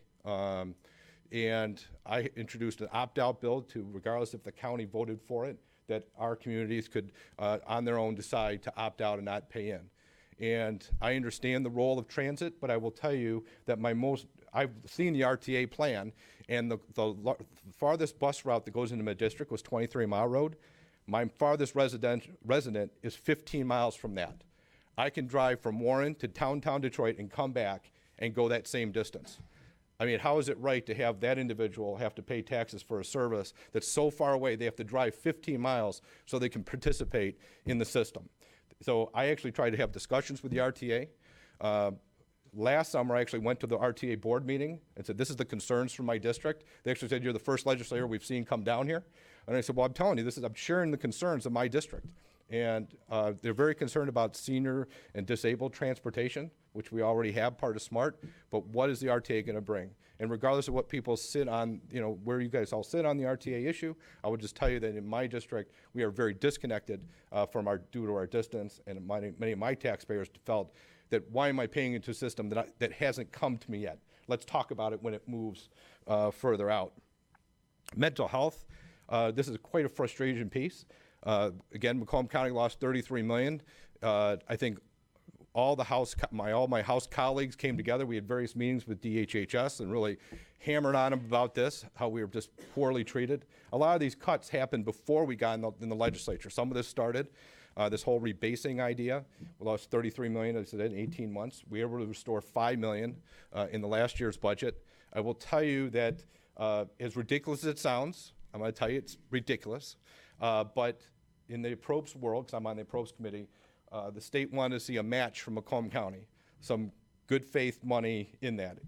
I don't think that you guys should have had to potentially do that, but I'm just telling you that to help things move along, that's how it kind of works. There's all this talk of matching ideas. And I will say, yes, I think it's ridiculous, but Macomb County wasn't able to throw any little match money to kind of say that they were going to, because there was part of that, how that comes together. And I get it. There's a lot of things I've had to learn about state and federal funding that's ridiculous, that I look cross-eyed to some of these people and say, how do you even keep running this government this way? But sometimes you have to run with the game that you have to do what's best for your community. But I'm happy to say we were able to get $5 million back. $1 million went into this budget. I will say that I voted no on the general budget because I'm frankly tired of it. Macomb County, again, losing $33 million, $22 million in road money going out. And I will tell you, this is not a Democrat or Republican issue, because I've talked to people who were majority when Democrats were in charge. For whatever reason, Macomb County does not get a fair deal in Lansing, and I don't know why that is. I absolutely do not. We are an economic powerhouse in this state, and we should get the respect of that. We're the defense corridor, and we definitely should be on equal footing, with our brothers and sisters in Oakland and Wayne County. But I said that's why I voted no. It was just I had enough. PFAS, I will just tell you a little bit about my little bit on PFAS. A lot of that goes back, it was in firefighting foam. I served with Chair Smith with the Clinton Township Fire Department for many years. When they brought up that this was in firefighting foam, it connected me personally talking about it, because what happened, when I was a firefighter, actually I did research on this. I was on the hazmat team. I understood this stuff. And the material safety data sheets for foam, and even when I talked to the company doing research, never talked about the hazards that were involved here. Never. It was never in their material safety data sheets, and we were using foam for training and various things, had no idea what kind of effect it was going to have. And so I actually have a bill, and I've gone in with Representative Aller from the west side because she has this issue. And I have one property in my district who potentially is a site, and they have been notified by DEQ, and DEQ has been working with them to get them information on what they need to do. But I have a bill that says that you can't use foam for training anymore, that we need to hold on to that foam for real incidents. I mean, and I know as a fire instructor myself, there are other ways to practice use of foam without using real foam, and then containing it so that we don't do any further damage. One of the difficulties with foam is that the new stuff may not be any safer than the old stuff. And the reality is, with flammable liquids, water just doesn't put it out. And if you may end up having to use foam, but we need to contain it. So those are kind of some of the areas that I've been working on, and happy to be here. Thank you. Representative Yarek, thank you very much. We have one more. Representative Pete Lucido couldn't be here. In his place is David Fisher, and although I will miss Commissioner or Representative Lucido, this might be a quicker Perhaps, maybe not quite as entertaining. Yeah, I'm here on behalf of Representative Lucido. He very much appreciated the invitation to be here, and if he was in town, he certainly would be here. And he would make himself available to address this body or any individual who may want to speak with him. I'm a recently retired executive, and I'm spending some time helping the representative in the district, and so this was a case where I was able to help him out. Mr. Lucido is the 36th House District. As you may know, that's Shelby Township, Washington Township, Bruce Township, including Romeo. It's a square basically from the Lapeer County line down to Hall Road, and from the Oakland County line roughly to Hayes. He currently serves on the Law and Justice Committee, the Tax Policy Committee, the Transportation and Infrastructure Committee, and the Financial Liability Reform Committee. He asked me to talk to you about two subjects, one, water quality, and the second around maintaining principal residence exemptions. On the water quality side, he's very passionate about trying to do what we can to maintain our water quality. And he has concerns over discharges of waste and chemicals into the rivers and into the lakes, and the harm it can cause both to human health and the economy, the health of our economy. In that area, he has submitted a House Bill 6278 around sewer separation. He does feel passionate that sewer separation is required to really address this issue. And he's also committed to work with the communities to find a way to make it affordable in terms of looking for long-term funding and looking for other things. And I know that he has worked with Representative Hertel in looking at these areas. Second area that he has that he's very passionate about is the PFAS issue. He has put in a House Bill 6868 around the proper and in a bill request 6824 all around how to manage and control the use of these. And he's also looking for a resolution to basically ask the federal government also to get involved, because this is a big issue affecting a lot of people beyond just the state of Michigan. He also is very much wanting to make sure we control and watch what's going on into the water. He has put in a House Bill 5285 to bring back the water monitoring systems that we had in the past. You know, how do we know whether people are following the rules if we're not testing them and checking them? Particularly areas that are outside of our control. It could be the chemical plants from Sarnia, Ontario. So how can we make sure that we're not being affected by those? And then finally, in the area of water, he's very much feels that everybody who benefits from the resource of water should pay their fair share. That's including the water bottlers. He has a House Bill 5133, which really tries to put a small fee on those water bottlers so that as they're getting a benefit of our natural resource, that we're getting the benefit of them helping to maintain our infrastructure.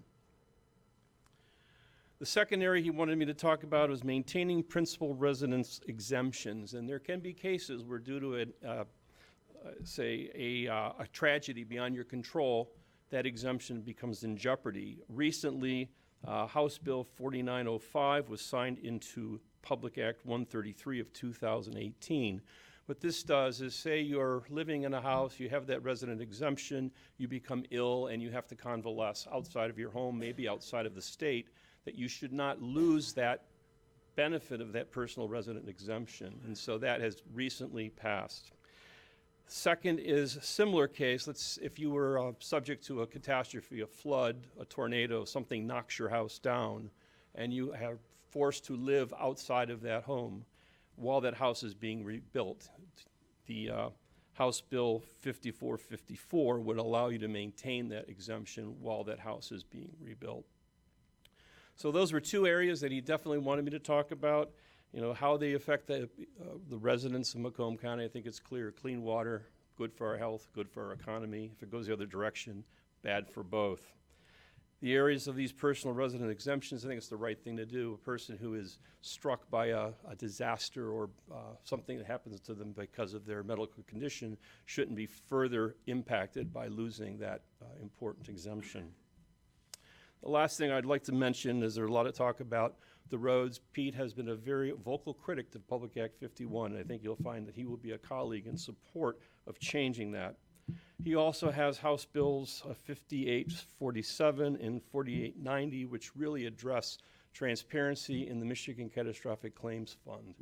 Pete believes strongly that that fund, if it was properly looked at, could be a source of additional funding that could help the residents of the state of Michigan. So with that, thank you very much. I appreciate the opportunity, and I look forward to taking any questions back to the representative and making sure we get a response to anything that you may have. David, I thank you very much. I think we're going to change the format at this point, and unless anybody, we're going to have a little personal conversation, I think, on the side with questions. I'm not going to, unless someone has a question that they just feel that they can't live without asking right now, I would like these ladies and gentlemen to want to come back and not drag them here all night and debate about an individual issue. So with that, thank you very much. Thank you. We're going to take a quick 5-minute break at max, and we just want to get one picture, and Patty's going to run this, and then we're going to get back. We will. The rest of our meeting should go probably within 5-10 minutes. So if you would like to stick around for that, if you don't have anywhere to rush out to, then we could maybe have a minute to talk afterwards. So thank you very much, all of you, for coming. Those of you that can't stay after the picture, thank you. And commissioners, come on back up in this area by Commissioner Romano. Andre, Marv, come on back here. We're going to be back by Commissioner Romano.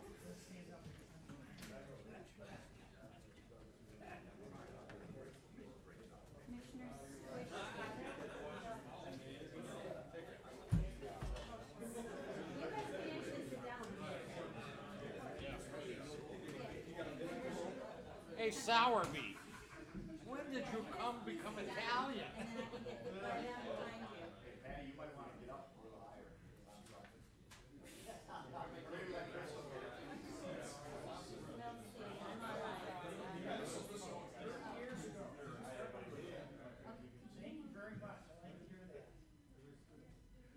yes, this is great. Can everybody please smile?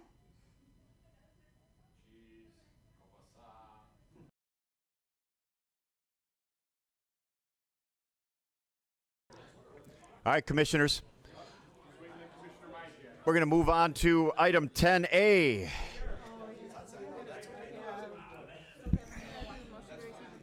Oh, we got a motion to receive file. I need a motion to receive and file the Macomb delegation. Do we have enough voters on this? Moved by Commissioner Leonetti, support by Commissioner Carabelli. Commissioner Kleinfeld. Are we ready to vote? I don't know, I'm just saying.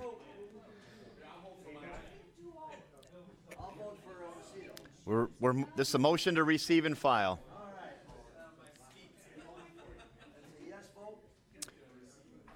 Receive and file of the Macomb delegation's presentation. Well, we have the vote. Just vote. What did you say? What did it pass by? Give me it. What, like 8? All right, motion passes 9-0. Item 10A. We need a motion to concur the appointment for William R. Wood for the Macomb County Arts Institute Authority, 3-year term to expire May 30th, 2020, moved by Commissioner Carabelli, supported by Commissioner Romano. Any discussion? Please vote.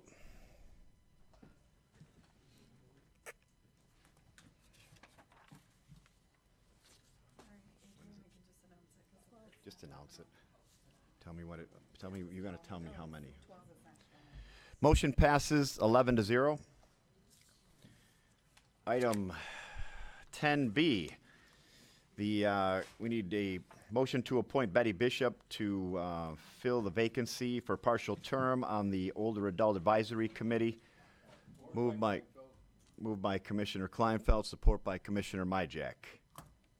Please vote.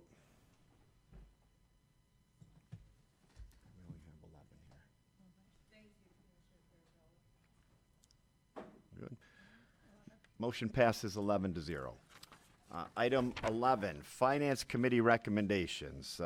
11L has been removed. Is there a motion to move these in their entirety? Commissioner? Chair, please separate letter M. Letter M. Any other requests for removal? Okay, so we have a motion to forward A through K, and then N, O, and P. I'm sorry, to approve. We're going to move it right back to your committee. Do we have a second on that? Commissioner Kraft. Any discussion? Please vote.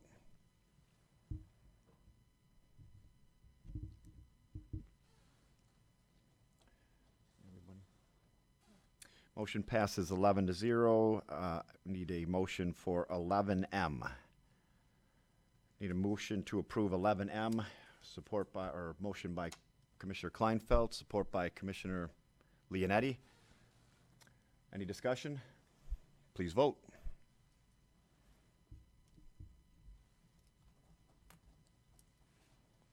Motion passes 10-1, with Commissioner Toko voting no.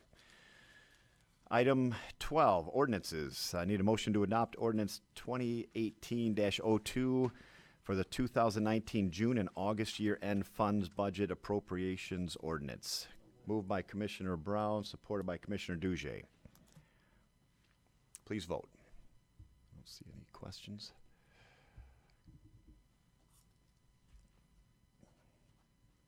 Motion passes 11-0. Item 13, need a motion to adopt Resolution 18-1882, establishing legislative priorities for the year 2019 budget adoption process. Moved by Leonetti, supported by Kraft. Any discussion? Please vote. Thank you. Please vote.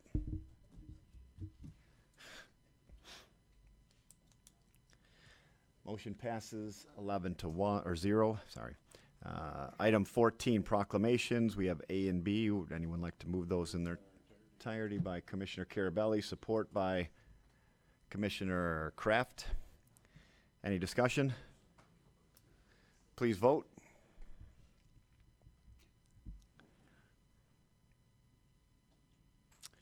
Motion passes 11-0.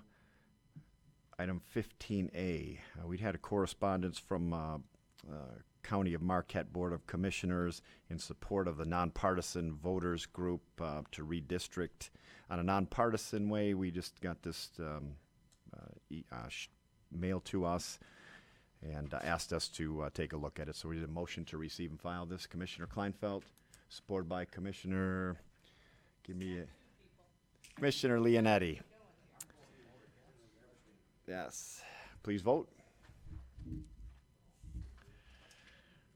Do I have any new business? Oh. Item passes 9-2 with Commissioners Carabelli and Duge voting no. Item 16, to receive and file. But it'll still be received and filed. Item 16, new business. Any commissioners with new business? Commissioner Toko got her hand up just a second before you, Marv. Okay, she's a judge. Yeah. Thank you, Mr. Chair. A couple of questions. I had previously asked at, I think, the last 2 or 3 meetings, what if we're going to get a report from the Treasurer's Office on their credit cards? When is that coming? That's been answered, and it's been, I think they're going to bring it with their budget presentation, right? I believe Crystal. So the budget presentation. Yes. And is there any updates on the jail beds, the repairs to the jail beds? We have not heard a thing on the jail beds or the request for emergency funding that was going to send prisoners out onto the street that all of a sudden has not been brought before us, and that was brought to us 2 months ago. So, I mean, it was said it was going to be brought before us, and it hasn't. So we've seen nothing about jail beds or any other funding at this moment from the Sheriff's Office. Would you consider sending a email over to the Sheriff's Office, letting them know that we're waiting for that? In a previous discussion, the Sheriff had mentioned to me that he thought we tabled it. Yes. I want it just so that it stays on the top of. We'll send an email and tell them exactly what happened, that they requested that we hold off on this until they got the new bids out for the new manner of fixing these jail beds. So they've not come to us with that yet. Okay, thank you. You're welcome. Commissioner Sauger. Yeah, thanks, Mr. Chairman. You know, we had a great meeting, and it was the most gratifying one I've been involved in 24 years over here. But there was one thing missing at this meeting. Where in the hell was the press? We had all the group from here, Lansing and Washington. Where the heck were they at? Whose mistake was that? and it's pretty sad that so many important questions were asked and thought about, and then they write about negative stuff, but this should be positive stuff. The best I've ever seen. I think Don Brown would agree to that. And where the hell were they? Thank you. I think that might be the problem, Marv. There's no controversy here at this one. There's no controversy here, so the press doesn't like to show up too much for the non-controversial things. And I hope all the group that was here, they get a letter thanking them for attending. Oh, yeah, they will. Any other new business? Commissioner Kraft. Thank you, Mr. Chair. I just wanted to thank the staff and also the representatives and the senators for coming today, and a lot of them mentioned the new veterans facility that's coming to Chesterfield Township. I'm extremely excited. It's right down the street from my house. It's a piece of land that's been vacant now for about 10 years. It was former military housing, and so now it's great to be able to say that this is going to be veterans housing in the future. Thank you, Mr. Chair. Great, thank you. Any other new business? I just have one piece of new business that you might have received. I just want to point it out that the judge in the Karen Springer case against us in the county has granted the joint motion for summary disposition. This was just a short time ago. It's the last of this case with her at least the court level, so she has the right to appeal that. But just so you know that has been dismissed. Any other new business? Seeing none, any public participation? Any members from the public wishing to speak? Going once, twice, 3 times, closing public participation. Motion to adjourn. Commissioner Douget, supported by Commissioner Kraft. All, please vote. Meeting adjourned.